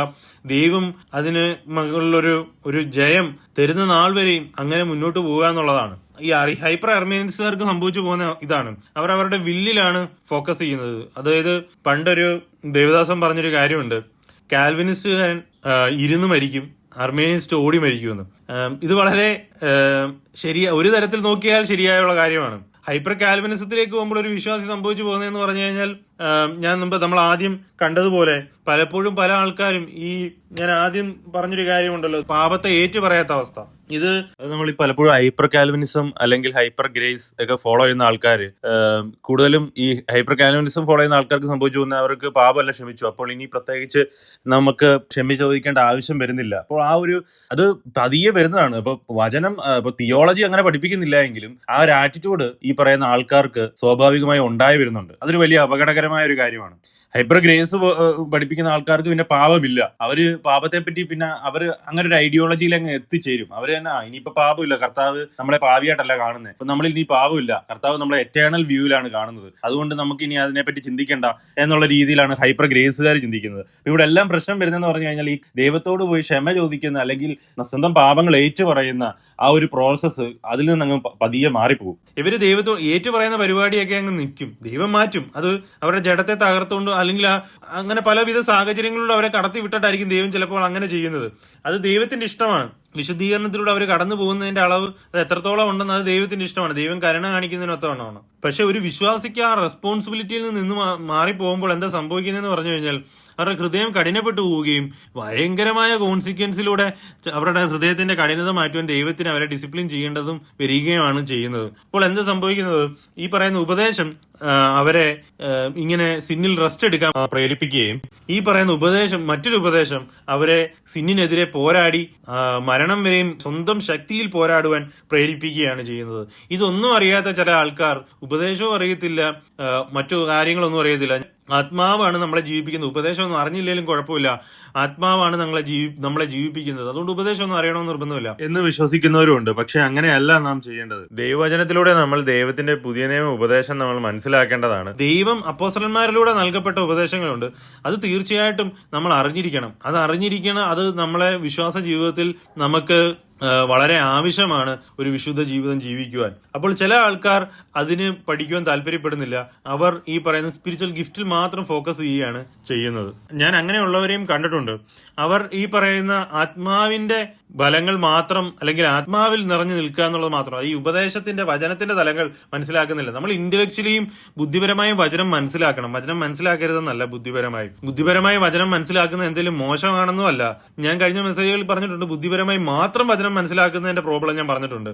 പക്ഷെ ബുദ്ധിപരമായി വചനം മനസ്സിലാക്കുന്നത് തെറ്റല്ല എന്നല്ല. ദൈവവചനം നമുക്ക് മനസ്സിലായില്ല എങ്കിൽ, നമ്മൾ പഠിച്ചില്ല എങ്കിൽ നമുക്ക് പിശാചിനോട് എതിർത്ത് നിൽക്കുവാൻ പലപ്പോഴും കഴിയുകയില്ല. നമ്മൾ തോറ്റുപോകും. കാരണം ദൈവവചനത്തിന്റെ പരിജ്ഞാനത്തിന്റെ സമാധാനം നമുക്ക് എല്ലാ സാഹചര്യങ്ങളിലും അനുഭവിക്കാൻ കഴിയാതെ വരും. അപ്പോൾ ഇങ്ങനെയാണ് ഇന്ന് യൗവനക്കാരുടെ ഇടയിൽ പലപ്പോഴും ഈ ട്രഡീഷണൽ ആൾക്കാരുടെ ഇടയിലും മറ്റ് ചർച്ചകൾക്കിടയിലും ഞാൻ കാണുന്നൊരു കാര്യം എന്ന് പറഞ്ഞു കഴിഞ്ഞാൽ, വിശ്വാസി വളരെ മരവിച്ച് ഒരു പ്രത്യാശയില്ലാതെ ഇരുന്ന് പോകുന്നതാണ് കാണാൻ കഴിയുന്നത്. ഒന്നെങ്കിൽ അവർ ഈ പറയുന്ന ജഡത്തിൽ കുറെ പ്രാക്ടീസ് ചെയ്ത്, പ്രത്യേകിച്ച് യൗവനക്കാര് ഈ സിന്നിൽ നിന്നുള്ള മാറ്റമില്ല. അപ്പൊ ദിവസവും പാസ്റ്റർ പറയുന്നു, നീ പാപം ചെയ്തു കഴിഞ്ഞാൽ നീ ദൈവത്തോട് എതിർത്ത് നിൽക്കുകയാണ്, നീ നശിച്ചു പോകും, നരകത്തിൽ ഇട്ട് കളയും, ദൈവം നിന്നെ കത്തിച്ചു കളയും എന്നൊക്കെ പറയുമ്പോൾ ഈ ഒരു യൗവനക്കാരനെ സംബന്ധിച്ച് ലോകത്തിന്റെ എല്ലാ വശത്തിലുള്ള പാപത്തിന്റെ സ്വാധീനത്തിൽ നിൽക്കുന്ന ഒരു കാലയളവാണ്. എന്നും പറഞ്ഞ് പ്രായം ചെന്നവർ പാപത്തിന്റെ സ്വാധീനം കുറവാണെന്നല്ല, എങ്കിലും യൗവനക്കാർ ഒരുപാട് സ്ട്രഗിൾ ചെയ്യുന്നതാണ് ഞാൻ കാണുന്നത്. അതുപോലെ തന്നെ പ്രായമുള്ളവരും സ്ട്രഗിൾ ചെയ്യുന്നുണ്ടായിരിക്കും. പക്ഷെ പ്രായമുള്ളവർ പതിയെ അവരുടെ ഹൃദയം കഠിനപ്പെട്ടു പോകും. യൗവനക്കാർ കുറച്ചുകൂടെ ഫ്രഷ് ആയതുകൊണ്ട് അവർ കുറച്ചുകൂടെ സെൻസിറ്റീവ് ആയിരിക്കും. അവരിത് ഭയങ്കര സീരിയസ് ആയി കാണുന്നവര് ഒരുപാട് സ്ട്രഗിൾ ചെയ്യും. ഫ്രഷ് എന്ന് പറഞ്ഞു കഴിഞ്ഞാൽ അവർ യൗവനക്കാരെ സംബന്ധിച്ച് അവർ ആ സിന്നിനെ നേരിടുന്ന നാളുകൾ തുടങ്ങിയതേ ഉള്ളൂ. അപ്പോൾ അവർ അതിനെ സംബന്ധിച്ച് ഭയങ്കര ഫ്രഷ് ആണ്. പ്രായമുള്ളവരെ സംബന്ധിച്ചെന്ന് പറഞ്ഞാൽ അവർ കുറെ ആയി, അവര് വളരെ വളരെ ഈസി ആയിട്ടായിരിക്കും വിശ്വാസ ജീവിതത്തെ കാണുന്നത്. അതുകൊണ്ട് അവർക്ക് ഇത്ര വലിയ ഹാർഡായിട്ട് പലപ്പോഴും തോന്നുന്നില്ല എന്നുള്ളതാണ് അതിന്റെ ഒരു കാരണം എന്ന് പറഞ്ഞു കഴിഞ്ഞാൽ. ഇംഗ്ലീഷിൽ ഒരു വാക്കുണ്ട്, ഫെമിലിയാരിറ്റി ബ്രീഡ്സ് കണ്ടംപ്റ്റ് എന്ന് പറയും. അതായത് നമ്മൾ കുറെ ഒരു കാര്യം ഫെമിലിയർ ആയി കഴിഞ്ഞാൽ പിന്നെ നമുക്കൊരു മുൻവിധിയാണ് അതിനോട്, അല്ലെങ്കിൽ നമുക്ക് അതിനോടൊരു അവജ്ഞയാണ് ഉളവാക്കുന്നത്, നമുക്ക് അതിനോടൊരു അവജ്ഞ ഉളവാക്കും. അപ്പം പ്രായമുള്ളവരെ സംബന്ധിച്ച് അവർ കുറെ ആയി കഴിയുമ്പോൾ ഇതിപ്പോ ഇങ്ങനെയൊക്കെയാണ് അല്ലെ അങ്ങനെയൊക്കെയാണെന്ന് പറഞ്ഞ് അവർ ഏതെങ്കിലും ഒരു സെറ്റ് ഓഫ് വ്യൂവില് അവരങ്ങ് സന്തോഷം കണ്ടെത്തും, അല്ലെങ്കിൽ അവർ ഏതെങ്കിലും ഒരു മെത്തേഡ് അങ്ങ് അഡാപ്റ്റ് ചെയ്യും. അവരെല്ലാം ഇപ്പം ഉദാഹരണം പറഞ്ഞു കഴിഞ്ഞാൽ അവരിങ്ങനെ ആയിരിക്കും, എല്ലാ ദിവസവും ഈ പറയുന്ന സിന്നിൽ എന്തെങ്കിലും വീണു പോകുമ്പോൾ അവർ അടുത്ത ദിവസം ഫാസ്റ്റിംഗ് എടുക്കുന്നു, സമാധാനം കണ്ടെത്തുന്നു. അപ്പൊ അതൊരു വർക്കായിട്ടാണ് അവർ ആ ഫാസ്റ്റിങ്ങിനെ കാണുന്നത്, ദൈവത്തിലുള്ള ഡിപ്പെൻഡൻസി ആയിട്ടല്ല. ആ പ്രാർത്ഥനയെല്ലാം അവർ കാണുന്നത് ഒരു പ്രവൃത്തിയായിട്ടാണ്. പാപത്തോട് ദൈവം ക്ഷമിക്കാനുള്ള ഒരു കർമ്മ രൂപമായിട്ടാണ് ഈ പറയുന്നതിനെല്ലാം കാണുന്നത്. ഉദാഹരണം പറഞ്ഞു കഴിഞ്ഞാൽ പഴയ നിയമ വിശ്വാസികള് അവർ പാപം ചെയ്യുന്നു, പിന്നെ പോയി യാഗം അർപ്പിക്കുന്നു, അങ്ങനെ അത് റിപ്പീറ്റ് ചെയ്യുന്നുണ്ട്. പിന്നെയും പാപം ചെയ്യുന്നു, യാഗം അർപ്പിക്കുന്നു, പ്രത്യേകിച്ച് അവരുടെ ഹൃദയത്തിലൊരു മാറ്റമില്ല. അപ്പൊ അവരുടെ ദൈവം തന്നെ പറയുന്നുണ്ട്, നിങ്ങളുടെ ഈ റിപ്പീറ്റഡ് ഈ ഒരു യാഗം ദൈവത്തിന് മടുത്തിരിക്കുന്നു എന്ന് പറയുന്നുണ്ട്. അപ്പൊ അതിന് കാരണം എന്ന് പറഞ്ഞു കഴിഞ്ഞാൽ അവരുടെ ഹൃദയത്തിൽ ഒരു ചേഞ്ചസും ഇല്ല. ഇങ്ങനെയാണ് പലരും, അവർ വീണ്ടും വീണ്ടും ഈ പറയുന്ന മെത്തേഡ്, ഈ പറയുന്ന പ്രാക്ടീസ് റിപ്പീറ്റ് ചെയ്യുന്നു എന്നുള്ളതേ ഉള്ളൂ. ഹൃദയത്തിൽ ഒരു ചേഞ്ചസും ഇല്ല. ദൈവത്തിലുള്ള ആ ഒരു ഫോർഗീവ്നെസിന്റെ ഡെപ്ത് അറിയുന്നില്ല, ദൈവം കരുണ കാണിക്കുന്ന ഡെപ്ത് അറിയുന്നില്ല, ദൈവത്തോടുള്ള ഇന്റിമസി ഇല്ല, ദൈവത്തോട് അടുത്ത് ചെല്ലുന്നില്ല, ഹോണസ്റ്റ് ആയിട്ടുള്ള ഒരു റിപ്പൻറ്റൻസ് ഇല്ല, ഹോണസ്റ്റ് ആയിട്ടുള്ള ഒരു ദൈവത്തിൽ ട്രസ്റ്റ് ചെയ്യുന്നില്ല, ഹോണസ്റ്റ് ആയിട്ടുള്ള ഒരു ക്ഷമ ചോദിക്കലില്ല. ഇതൊന്നും വരുന്നില്ല പലപ്പോഴും. വേറെ ചിലവർ കാണുന്നത് ഉപദേശത്തിൽ അങ്ങ് ട്രസ്റ്റ് ചെയ്യും, അതവരെ രക്ഷിച്ചോളും എന്ന് ട്രസ്റ്റ് ചെയ്യും. യഥാർത്ഥമായി ക്രിസ്തുവിന്റെ അടുത്തേക്ക് ആത്മാർത്ഥമായി ഹോണസ്റ്റായി ദൈവത്തോട് അടുക്കുവാനും ദൈവത്തോട് ട്രസ്റ്റ് ചെയ്യാനും ആണ് ദൈവവചനം നമ്മളെ പ്രേരിപ്പിക്കുന്നത്. അതിന്റെ റിസൾട്ട് ദൈവം നമ്മളെ തരുന്നതിനനുസരിച്ച് നമ്മളെ തന്നെ ഹമ്പിളായി ഏൽപ്പിച്ച് ദൈവത്തിന്റെ ഏൽപ്പിക്കാനാണ് ദൈവം ആഗ്രഹിക്കുന്നത്. അപ്പൊ യൗവനക്കാർ മനസ്സിലാക്കേണ്ട ഒരു കാര്യം, ദൈവത്തോട് അടുത്ത് ചെല്ലുക, ദൈവത്തോട് പാപങ്ങളെ ഏറ്റു പറയുക, ദൈവത്തോട് ആ ഒരു നല്ല മനസാക്ഷി ഉണ്ടാക്കിയെടുക്കുക, ദൈവത്തോട് ആദ്യം സമാധാനം ഉണ്ടാക്കിയെടുക്കുക. എല്ലാ സാഹചര്യങ്ങളിലും, എല്ലാ ദിവസവും, എല്ലാ സെക്കൻഡുകളിലും പാപം പിന്നെയും പിന്നെയും പെരുകുമ്പോഴും ദൈവകൃപ അധികമായി നമ്മളിൽ പെരുകുന്നു എന്നുള്ളതാണ്. ദൈവകൃപയ്ക്കായി നമ്മൾ അടുത്ത് ചെല്ലുന്നു, ദൈവത്തോട് ആശ്രയിക്കുന്നു, പ്രാർത്ഥിക്കുന്നു, മുന്നോട്ട് പോകുന്നു. അങ്ങനെയാണ് ഒരു വിശ്വാസിയുടെ ജീവിതം മുന്നോട്ട് പോകേണ്ടത്. ഇനി അതായത് ഇപ്പം ഇതുവരെ നമ്മൾ കണ്ട ആന്തരികമായ ഒരു വിശ്വാസിയുടെ ജീവിതത്തിൽ ഈ സ്പിരിച്വൽ ഡിപ്രഷന് കാരണമാകുന്ന കാര്യങ്ങളാണ്. പുറമെ ബാഹ്യമായി നമ്മൾ നോക്കുകയാണെങ്കിൽ എന്തൊക്കെ കാരണങ്ങളാന്ന് പറഞ്ഞു കഴിഞ്ഞാൽ, ആദ്യത്തെ ചില കാര്യങ്ങളാണ് പുറമെ ഉണ്ടാകുന്ന ചില ട്രയൽസും ചില നമ്മുടെ ജീവിതത്തിൽ ഉണ്ടാകുന്ന സഫറിങ്സും ഒക്കെ. ഉദാഹരണം ഇയ്യോബിന്റെ ജീവിതത്തിൽ ഉണ്ടായതുപോലെ നമ്മളുടെ വിശുദ്ധന്മാരുടെ ജീവിതങ്ങളിലെല്ലാം, പഴയകാല വിശുദ്ധന്മാരുടെ ജീവിതങ്ങളിലെല്ലാം ഉണ്ടായതുപോലെ ഓരോ ട്രയൽസിലൂടെയും പല വിശ്വാസികൾ കടന്നു പോകുന്നുണ്ട്. അപ്പോൾ ഈ ട്രയൽസ് പലപ്പോഴും ആൾക്കാരെ നിരാശയുടെ വക്കിലേക്ക് എത്തിക്കുക. എബ്രായ സമൂഹത്തിന് എന്താ സംഭവിച്ചത്? അവിടെ എബ്രായ സമൂഹത്തില് ഇസ്രായേലിൽ നിന്ന് കൺവേർട്ടായി വന്ന യഹൂദന്മാർക്ക് അവരാകെ കൺഫ്യൂസ്ഡ് ആയി. കാരണം അവരതും അത്രമാത്രം പ്രോസിക്യൂഷനിലൂടെ കടന്നുപോയപ്പോൾ അവരാകെ കൺഫ്യൂസ്ഡ് ആയി. അവരുടെ ട്രയൽസ് അവരെ കർത്താവിൽ സംശയിക്കാനിടയായി, എത്തിയിരിക്കുന്ന ഉടമ്പടി കവനനെ പറ്റി ഡൗട്ട്ഫുൾ ഉണ്ടാകാനിടയായി.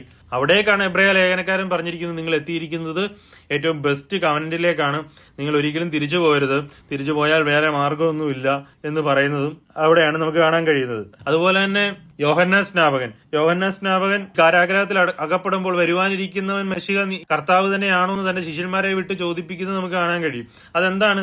തനിക്കുണ്ടായ ആ ഒരു സ്ട്രഗിളാണ്, തന്റെ ജീവിതത്തിലുണ്ടായ ഒരു എതിർ സാഹചര്യമാണ് തന്നെ കൊണ്ട് അങ്ങനെ ചിന്തിപ്പിച്ചത്. ഇങ്ങനെ തന്നെ നമ്മുടെ ജീവിതത്തിൽ ജീവിതത്തിൽ എതിർ സാഹചര്യങ്ങൾ വരുമ്പോൾ ആൾക്കാർ ഇങ്ങനെ ഡിപ്രസ്ഡ് ആകാറുണ്ട്, സ്പിരിച്വലി ഡൗൺ ആയി പോകാറുണ്ട്. ഈ ദൈവം എന്റെ കൂടെ ഒന്നും ഇല്ല എന്ന് തോന്നിപ്പോകാറുണ്ട്. അപ്പോൾ നമ്മൾ മനസ്സിലാക്കേണ്ട കാര്യം എന്ന് പറഞ്ഞു കഴിഞ്ഞാൽ, നമ്മുടെ മുന്നമേ ഉണ്ടായിരുന്ന ആൾക്കാർ എത്രയോ ട്രയൽസിലൂടെയോ കടന്നുപോയാണ്. ദൈവം അവരെ എല്ലാ ഇടങ്ങളിലും ദൈവം അവർക്ക് വിശ്വസ്തനായിരുന്നു. ഒരിടത്ത് പോലും ദൈവം അവരെ തള്ളിക്കളഞ്ഞില്ല. ദൈവത്തിലേക്ക് ആശ്രയിച്ചവരെ, ദൈവത്തിലേക്ക് നോക്കിയവരെ, ട്രസ്റ്റ് ചെയ്തവരെ ദൈവം എവിടെയും തള്ളിക്കളഞ്ഞിട്ടില്ല. ദൈവത്തിനൊരു ടൈമുണ്ട്. ആ ടൈമിൽ നമ്മുടെ ഈ ട്രയൽസിലൂടെ ദൈവം നമ്മളെ ഉയർത്തുക ചെയ്യും. അല്ലെങ്കിൽ അതിൽ നിന്ന് നമുക്ക് വിടുതൽ തരിക ചെയ്യും. 2 കൊരിന്ത്യർ ലേഖനം അതിന്റെ 1:8 വാക്യം: സഹോദരന്മാരെ, ആസിയയിൽ ഞങ്ങൾക്കുണ്ടായ കഷ്ടം നിങ്ങൾക്ക് അറിയാതിരിപ്പാൻ ഞങ്ങൾക്ക് മനസ്സില്ല. ജീവനോട് ഇരിക്കുമോ എന്ന് നിരാശ തോന്നുമാറ് ഞങ്ങൾ ശക്തിക്കും ഇതേ അത്യന്തം ഭാരപ്പെട്ടു. അതെ, ഞങ്ങളിലല്ല, മരിച്ചവരെ ഉയർപ്പിക്കുന്ന ദൈവത്തിൽ തന്നെ ആശ്രയിപ്പാൻ തക്കവണ്ണം ഞങ്ങൾ മരിക്കും എന്ന് ഉള്ളിൽ നിർണയിക്കേണ്ടി വന്നു. ഇത്ര ഭയങ്കര മരണത്തിൽ നിന്ന് ദൈവം ഞങ്ങളെ വിടുവിക്കുകയും ചെയ്യും. അവൻ മേലാലും വിടുവിക്കും എന്ന് ഞങ്ങൾ അവനിൽ ആശ്രയിച്ചിരിക്കുന്നു.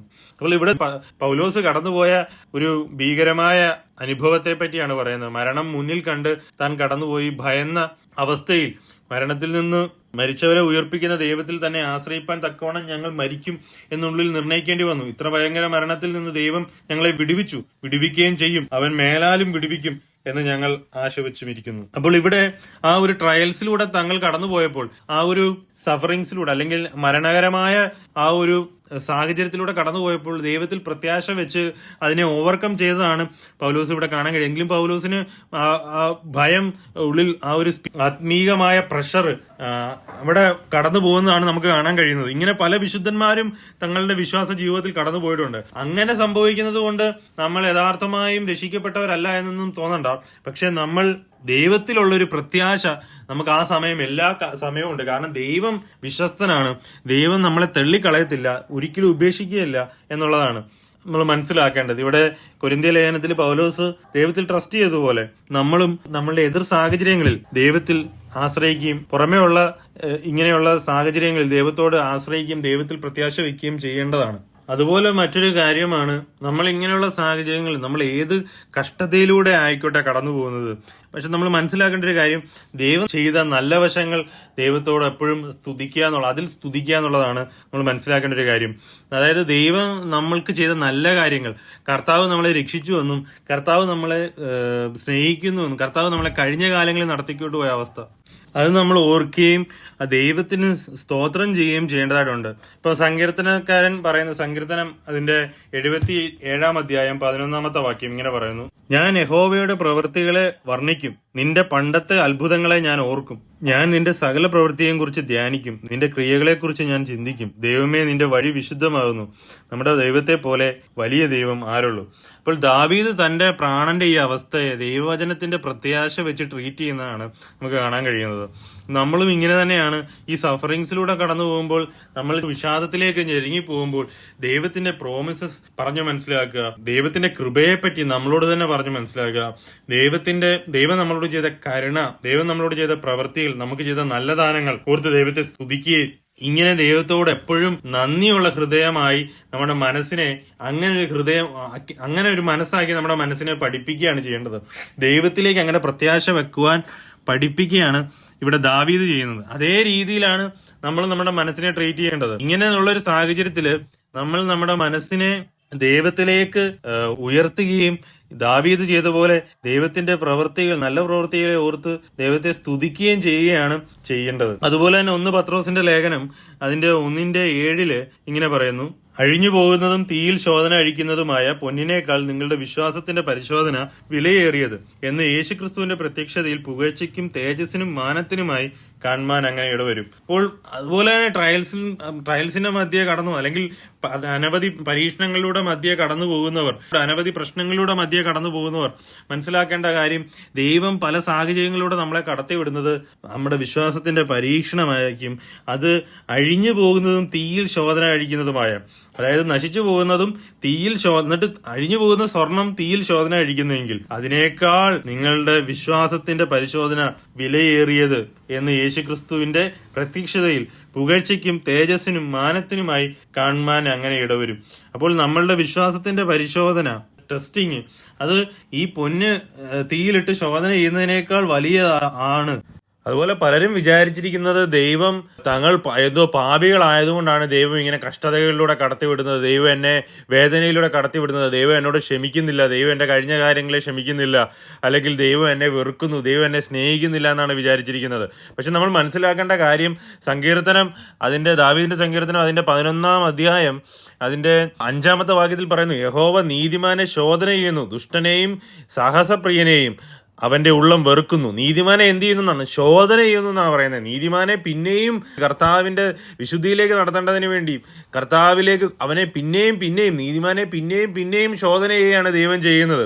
അപ്പോൾ ദൈവം നമ്മളെ ശോധനയിലൂടെ കടത്തിവിടുമ്പോൾ നമ്മൾ മനസ്സിലാക്കേണ്ട കാര്യം, നമ്മളെ ദൈവം തെള്ളിക്കളയുകയല്ല, ദൈവത്തിന്റെ കൂടുതൽ നമ്മളെ നമ്മുടെ വിശ്വാസം തെളിയിക്കുകയും ദൈവം നമ്മളെ ദൈവത്തിന് യോഗ്യരായുള്ളവരായി മാറ്റുകയാണ് ചെയ്യുന്നത്. അപ്പോൾ ദൈവത്തിൽ വിശ്വസിച്ചുകൊണ്ട് നമ്മളുടെ വിശ്വാസത്തിന്റെ പരീക്ഷണങ്ങൾ ആണെന്ന് മനസ്സിലാക്കുകയും ദൈവത്തിൽ ആശ്രയിക്കുകയും ദൈവവചനത്തിന്റെ പ്രോമിസസിൽ ട്രസ്റ്റ് ചെയ്യുകയും അങ്ങനെ നമ്മൾ ഈ പറയുന്ന ഈ ഒരു സ്പിരിച്വൽ ഡിപ്രഷനിൽ നിന്ന്, വിഷാദത്തിൽ നിന്ന്, ഇങ്ങനെയുള്ള സാഹചര്യങ്ങളിൽ നിന്ന് വരുന്ന വിഷാദം, അതായത് ഇങ്ങനെയുള്ള എതിർ സാഹചര്യങ്ങളിൽ നിന്നും കഷ്ടതകളുടെ മധ്യയിൽ നിന്നും വരുന്ന ആ ഒരു സ്പിരിച്വൽ ഡിപ്രഷനിൽ നിന്ന് ദാവീദ് ദൈവത്തെ സ്തുതിച്ചതുപോലെ, തനിക്ക് ദൈവം ചെയ്ത നല്ല കാര്യങ്ങളെ ഓർത്തതുപോലെ, ദൈവം ചെയ്ത വലിയ പ്രവൃത്തികളെ ഓർത്തതുപോലെ, ദൈവത്തെപ്പറ്റി നല്ല പ്രത്യാശ വെച്ചതുപോലെ, ദൈവത്തെപ്പറ്റി ദൈവം ആരാണ് എന്നും, ദൈവം പ്രത്യാശ വെക്കുന്നവനെ ഉപേക്ഷിക്കുന്ന ദൈവമല്ല എന്നും, തന്റെ അടുക്കൽ വരുന്നവരെ കൈവിട്ട് കളയുന്ന ദൈവമല്ല എന്നും, നമ്മൾ ദൈവത്തിന്റെ മക്കളാണോ എന്നുള്ള തിരിച്ചറിവിൽ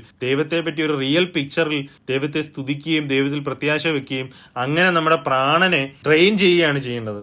അപ്പോൾ ദാവീദ് ഈ ഡിപ്രഷനിലൂടെ കടന്നു പോകുമ്പോൾ, സ്പിരിച്വൽ ഡിപ്രഷനിലൂടെ കടന്നു പോകുമ്പോൾ, താൻ തന്റെ പ്രാണനെ പഠിപ്പിക്കുകയാണ്, തന്റെ മനസ്സിനെ പഠിപ്പിക്കുകയാണ്. ദൈവം ആരാണ്, നീ എന്തിനാണ് വിഷാദച്ചുള്ളിൽ ഞെരങ്ങുന്നത്, ദൈവത്തിൽ പ്രത്യാശ വെക്കുക, ദൈവം ആരാണെന്ന് നിനക്കറിയില്ലേ, നമ്മുടെ ദൈവം ആരാണ്, നമ്മുടെ ദൈവം വലിയവനാണ്, അവൻ നല്ലത് മാത്രമേ ചെയ്യുകയുള്ളൂ, അവനിൽ പ്രത്യാശ വെച്ചവർ ലജ്ജിച്ചു പോയിട്ടില്ല. അപ്പോൾ അങ്ങനെ ദൈവം മനസ്സിനെ ദാവീദ് ട്രെയിൻ ചെയ്യുന്നതാണ് നമുക്ക് കാണാൻ കഴിയുന്നത്. ഇനി അതുപോലെ തന്നെ മറ്റൊരു എക്സ്റ്റേണൽ ഫാക്ടറാണ്, അത് പുറമേ ഉള്ളൊരു കാരണമാണ് ഈ സ്പിരിച്വൽ ഡിപ്രഷന് സ്പിരിച്വൽ വാർഫെയർ എന്ന് പറയും, അല്ലെങ്കിൽ ആത്മീയ പോരാട്ടം. ആത്മീയ പോരാട്ടങ്ങളിലൂടെ നമ്മൾ കടന്നു പോകുമ്പോൾ പലപ്പോഴും പല ആൾക്കാർക്കും ഇങ്ങനൊരു സ്പിരിച്വലി വിഷാദത്തിലേക്ക് നീണ്ടു പോകുന്നത് നമുക്ക് കാണാൻ കഴിയും. അതായത് വിശ്വാസത്തിനെ ദുർബലമാക്കുന്ന പിശാചന്റെ തന്ത്രങ്ങളിൽ വീണു പോകുന്ന അവസ്ഥ പല വിശ്വാസികൾക്കും ഉണ്ടാകുന്നതായിട്ട് നമുക്ക് കാണാൻ കഴിയും. അതായത് പിശാച് പല സംശയങ്ങൾ ദൈവവചനത്തിൽ ജനിപ്പിക്കുകയും നമ്മുടെ ഓട്ടം തെറ്റിക്കുകയും നമ്മളെ സ്പിരിച്വലി, പ്രധാനമായും നമ്മുടെ രക്ഷയെപ്പറ്റി സംശയങ്ങൾ കൊണ്ടുവരികയും നമ്മളെ രക്ഷയുടെ യഥാർത്ഥമായ ഉറപ്പ് നമുക്ക് ദൈവത്തിൽ നിന്ന് പ്രാപിക്കുന്നത് നമ്മൾ എപ്പോഴും എൻകറേജ് ചെയ്യേണ്ടതാണ്. ദൈവത്തിൽ നിന്ന് തന്നെയാണ് നമ്മൾ ആ ഒരു ഉറപ്പ്, ആത്മാവിനാലാണ് നമുക്ക് ലഭിക്കുന്നത്. പക്ഷേ പിശാച് ചെയ്യുന്നതെന്ന് പറഞ്ഞു കഴിഞ്ഞാൽ എന്താണ്, ഈ നമ്മുടെ സിന്നിലേക്ക് നമ്മളെ നോക്കിപ്പിക്കുകയാണ് ചെയ്യുന്നത്. നമ്മുടെ ജഡത്തിലേക്ക് മാത്രം നമ്മളെ നോക്കിപ്പിക്കുകയും നമ്മുടെ സിന്നിൽ മാത്രം നമ്മളെ ഇട്ട് വട്ടം കറക്കുകയും ദൈവത്തിന്റെ കൃപയും ദൈവത്തിന്റെ ഗ്രേസ് എത്ര വലുതാണെന്നും ദൈവത്തിന്റെ കൃപ നമ്മളെ മാറ്റാൻ കഴിയുന്ന കൃപ എത്ര വലുതാണെന്നുള്ള തിരിച്ചറിവിലേക്ക് കൊണ്ടുപോവുകയും ചെയ്യുകയാണ് ചെയ്യുന്നത്. നമ്മൾ സിന്നിൽ ബോധവാന്മാരായിരിക്കണം, പക്ഷേ ദൈവാത്മാവ് നമ്മളെ ദൈവത്തിന്റെ ദാനങ്ങളിലേക്കാണ് നോക്കിപ്പിക്കുന്നത്.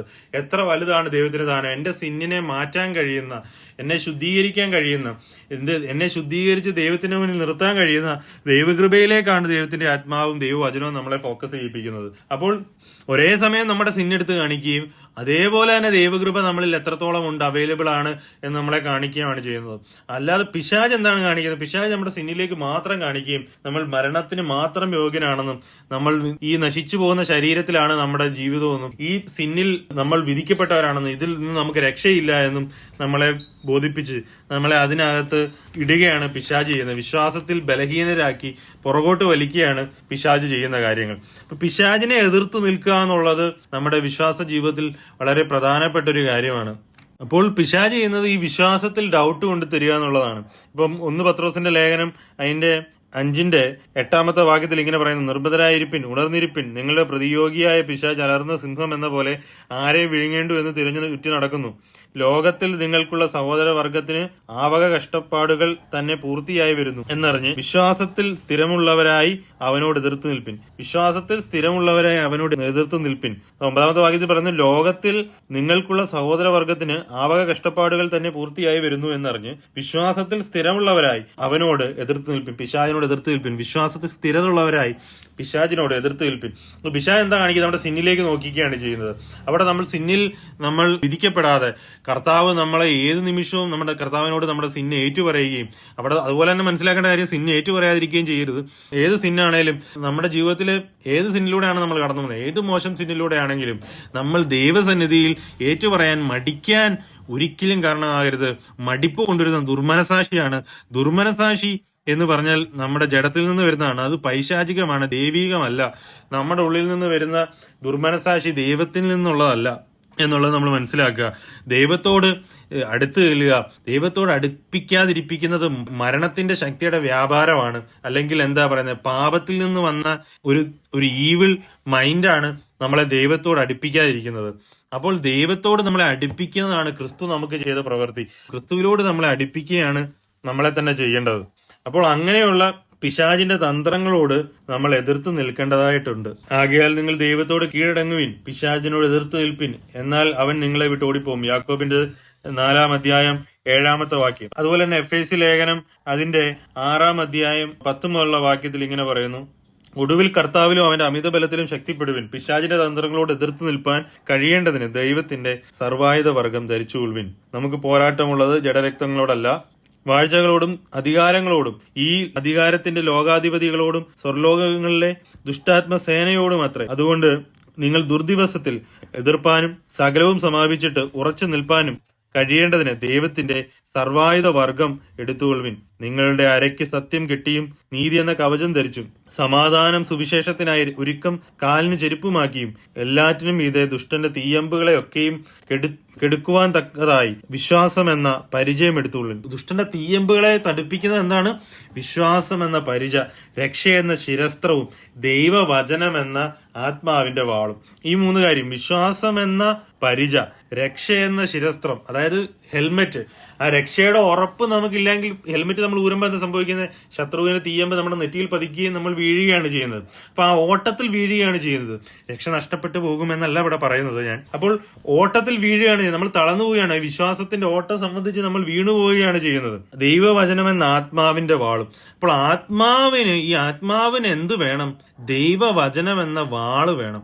അപ്പൊ ഈ ആത്മാവിൽ ജീവിക്കണമെന്ന് പല ആൾക്കാരും പറയുന്നത് ദൈവവചനത്തിന് ഇമ്പോർട്ടൻസ് അവർ കൊടുക്കുന്നില്ല. മനസ്സിലാക്കേണ്ട കാര്യം എന്ന് പറഞ്ഞു കഴിഞ്ഞാൽ അപ്പൊ അവർ പറയും കർത്താവ് സംസാരിച്ചത് ആത്മാവും ജീവനും ആകുന്നു. അപ്പോൾ ആത്മാവിനകത്ത് ദൈവവചനം ഉണ്ട്.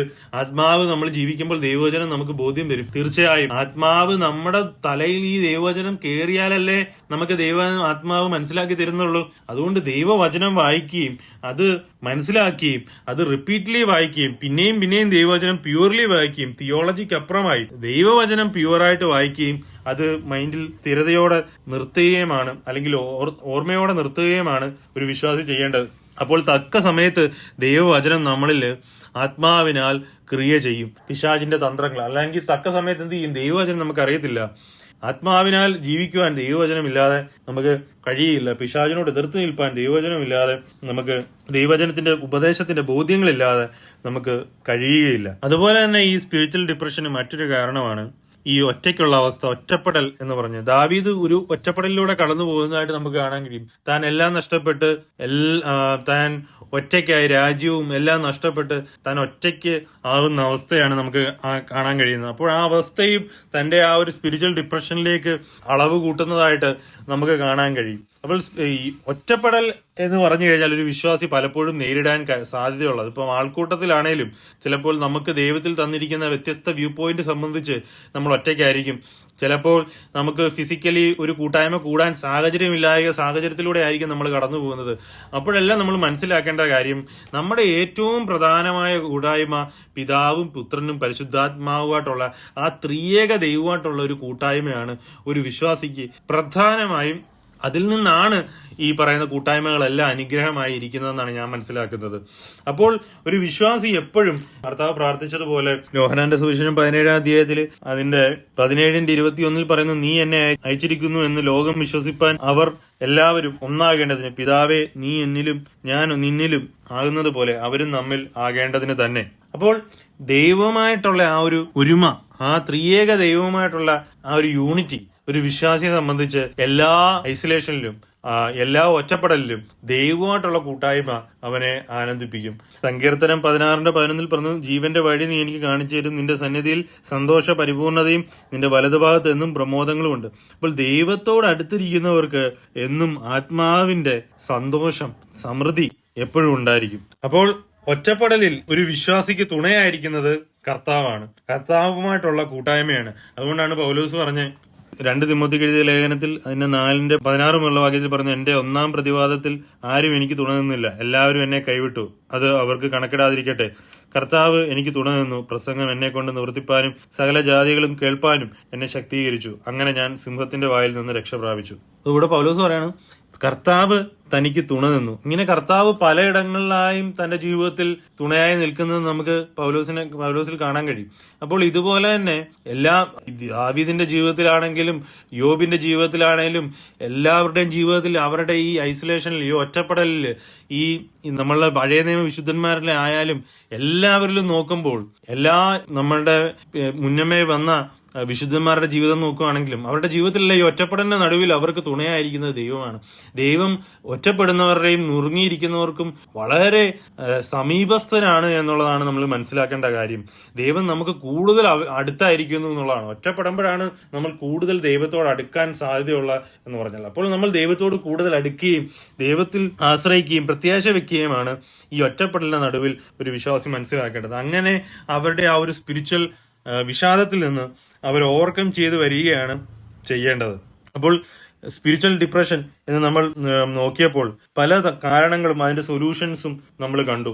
അപ്പോൾ ദൈവത്തിന്റെ ആത്മാവിൽ നിറഞ്ഞവരായി, ദൈവവചനത്തിന്റെ ബോധ്യങ്ങളുള്ളവരായി, ദൈവത്തിന്റെ പ്രോമിസസിന് ഉറപ്പുള്ളവരായി, ദൈവത്തിന്റെ വചനത്തിലൂടെ ദൈവം എന്താണെന്ന് ദൈവത്തിന്റെ പരിജ്ഞാനത്തിൽ മനസ്സിലാക്കുന്നവരായി, ദൈവത്തെ പരിജ്ഞാനത്തിൽ ധരിക്കുന്നവരായും, ദൈവത്തോട് അടുത്ത് ചെല്ലുന്നവരായും, പിശാചിനോടും അവന്റെ തന്ത്രങ്ങളോടും എതിർത്ത് നിൽക്കുന്നവരായും, ദൈവത്തിൽ സന്തോഷം കണ്ടെത്തുന്നവരായും, ദൈവം ചെയ്ത നന്മകൾ ഓർത്ത് ദൈവത്തെ സ്തുതിക്കുന്നവരായും, ദൈവത്തിൽ നിത്യമായി പ്രത്യാശ വെക്കുന്നവരായും, എല്ലാ സാഹചര്യങ്ങളിലും കർത്താവ് എന്റെ എല്ലാ സാഹചര്യങ്ങളെയും മറികടക്കുവാൻ സഫിഷ്യന്റ് ആണ് എന്നുള്ള ബോധ്യത്തിൽ ജീവിക്കുന്നവരായി മുന്നോട്ട് പോകാൻ ദൈവം നമ്മളെ സഹായിക്കട്ടെ. ദൈവം നമ്മളുടെ സ്പിരിച്വൽ ഡിപ്രഷൻ അല്ല, എല്ലാ സാഹചര്യങ്ങളെയും മറികടക്കുവാൻ, നമ്മളെ എല്ലാ സാഹചര്യങ്ങളിലും നമ്മളെ ജയിക്കുവാൻ സഹായിക്കുവാൻ മതിയായവനാണ് കർത്താവ്. അപ്പോൾ ഈ സാഹചര്യങ്ങളിലൂടെ കടന്നു പോകുന്ന, ഈ സ്പിരിച്വൽ ഡിപ്രഷനിലൂടെ കടന്നു പോകുന്ന സഹോദരങ്ങൾ നമ്മൾ മനസ്സിലാക്കേണ്ടത്, നമ്മുടെ പ്രാണനെ ഈ പറഞ്ഞ വചനങ്ങളാൽ ട്രെയിൻ ചെയ്യിക്കുകയും ഈ പറഞ്ഞ സത്യങ്ങളാൽ ദൈവത്തോട് അടുത്തു ചെല്ലുകയും, പ്രാണനെ ദാവീദ് ട്രെയിൻ ചെയ്തതുപോലെ, വിശുദ്ധന്മാർ കഴിഞ്ഞ കാലങ്ങളിൽ നേരിട്ടതുപോലെ ഈ വക സാഹചര്യങ്ങളിലൂടെ കടന്നു പോകുന്നവർ നമ്മുടെ പ്രാണനെ അങ്ങനെ ട്രെയിൻ ചെയ്യുകയും ദൈവത്തിൽ ഉറപ്പുള്ളവരായി നമ്മൾ ആയിത്തീരുകയും ചെയ്യേണ്ടതാണ്. ഇങ്ങനെയുള്ള സാഹചര്യങ്ങൾ എല്ലാ വിശുദ്ധന്മാരുടെയും, ഞാൻ ഉൾപ്പെടെയുള്ള നമ്മളെല്ലാവരുടെയും, എല്ലാ വിശ്വാസികളുടെ ജീവിതത്തിലൂടെയും ഈ സാഹചര്യങ്ങളിലൂടെ നമ്മളെല്ലാം കടന്നു പോകുന്നതാണ്. അവിടെ എല്ലാം ദൈവം നമുക്ക് തുണയായിരുന്നു, ദൈവത്തിന്റെ വചനത്തിന്റെ സത്യങ്ങൾ നമുക്ക് തുണയായിരുന്നു, ദൈവത്തിന്റെ ആത്മാവിന്റെ കൂട്ടായ്മയും ദൈവത്തോടുള്ള സഹവാസവും ത്രിയേക ദൈവത്തിന്റെ ആ ഒരു ആത്മീക കൂട്ടായ്മയും നമ്മൾ അനുഭവിച്ചറിഞ്ഞ് ദൈവത്തെ രുചിച്ചറിയുന്നവരായി, ജീവന്റെ നിറവിൽ ജീവിക്കുന്നവരായി, ലോകത്തിൽ വെളിച്ചമായി ജീവിക്കുവാൻ ആത്മീകമായ ഈ ഇരുട്ടിനെ, അല്ലെങ്കിൽ ഈ സ്പിരിച്വൽ ഡിപ്രഷനെ, പ്രാണന്റെ ഇരുട്ടിനെ, അന്ധകാരത്തെ ക്രിസ്തുവിന്റെ വെളിച്ചത്താലും ദൈവവചനത്തിന്റെ സത്യങ്ങളാലും നേരിടുവാൻ ദൈവം നമ്മളെ എല്ലാവരെയും സഹായിക്കട്ടെ. നമ്മളൊരു കാര്യം മനസ്സിലാക്കേണ്ടത്, ക്രിസ്തു നമ്മുടെ എല്ലാ അവസ്ഥകൾക്കും, നമ്മളുടെ എല്ലാ സാഹചര്യങ്ങളിൽ നിന്നും നമ്മളെ രക്ഷിക്കുവാൻ മതിയായവനാണ്. അവൻ അതിന്റെ റിസോഴ്സസ് ഉണ്ട്. കർത്താവിന് മാത്രമേ അത് കഴിയത്തുള്ളൂ. കർത്താവിന് അതിന് കഴിയും. അസാധ്യമായി അവനിലൊന്നുമില്ല. നമ്മൾ എന്താണ് ചെയ്യേണ്ടത്? നമ്മൾ ചെയ്യേണ്ടത് വിലാപങ്ങളുടെ പുസ്തകം 3:26 വാക്യം, യഹോവയുടെ രക്ഷയ്ക്കായി മിണ്ടാതെ കാത്തിരിക്കുന്നത് നല്ലത്. ദൈവത്തിന്റെ രക്ഷയ്ക്ക്, ദൈവത്തിന്റെ പ്രവൃത്തിക്കായി, ദൈവത്തിന്റെ കരുണയ്ക്കായി മിണ്ടാതെ കാത്തിരിക്കുക, ദൈവത്തിൽ ട്രസ്റ്റ് ചെയ്യുക, ദൈവത്തിൽ മാത്രം ആശ്രയിക്കുക, പ്രാണനെ ദൈവത്തിൽ ആശ്രയിക്കാൻ പഠിപ്പിക്കുക, ദൈവത്തിൽ ട്രസ്റ്റ് ചെയ്യാൻ പഠിപ്പിക്കുക, ദൈവത്തിൽ മാത്രം ആശ്രയിച്ചിരിക്കുന്ന ഒരു പ്രാണനായി, ദൈവത്തിന്റെ നല്ല ദാനങ്ങൾ ആസ്വദിക്കുന്ന പ്രാണനായി, ദൈവത്തിന്റെ കൂട്ടായ്മ ആസ്വദിക്കുന്ന പ്രാണനായി, ഈ ഇരുട്ടിന്റെ അവസ്ഥയിൽ നിന്ന് ആ വെളിച്ചത്തിന്റെ കൂട്ടായ്മ അനുഭവിക്കുന്ന അങ്ങനെ ഒരു പ്രാണനായി നമ്മുടെ പ്രാണനെ മാറ്റുക. ദൈവത്തിൽ ട്രസ്റ്റ് ചെയ്യുക, മിണ്ടാതിരിക്കുക. ദൈവം നമ്മളെ എല്ലാ സാഹചര്യങ്ങളിൽ നിന്നും വിടുവിക്കും. ഈ ലോക ജീവിതം വളരെ ക്ഷണികമാണ്. നമ്മൾ എത്രയും വേഗം കർത്താവിന്റെ നിത്യതയിലേക്ക് ചേർക്കപ്പെടേണ്ടവരാണ്. ദൈവം ഈ പ്രത്യാശയാൽ നമ്മളെ എല്ലാവരെയും സമാധാനമുള്ളവരാക്കി തീർക്കട്ടെ. ദൈവത്തിന്റെ കൃപയും സമാധാനവും ക്രിസ്തുവിന്റെ പരിജ്ഞാനത്താൽ നമ്മൾ അനുഭവിക്കുവാൻ ദൈവത്തിന്റെ ആത്മാവ് നമ്മളെ സഹായിക്കട്ടെ. ദൈവം നമ്മളെല്ലാവരെയും ഈ വചനങ്ങളാൽ അനുഗ്രഹിക്കട്ടെ.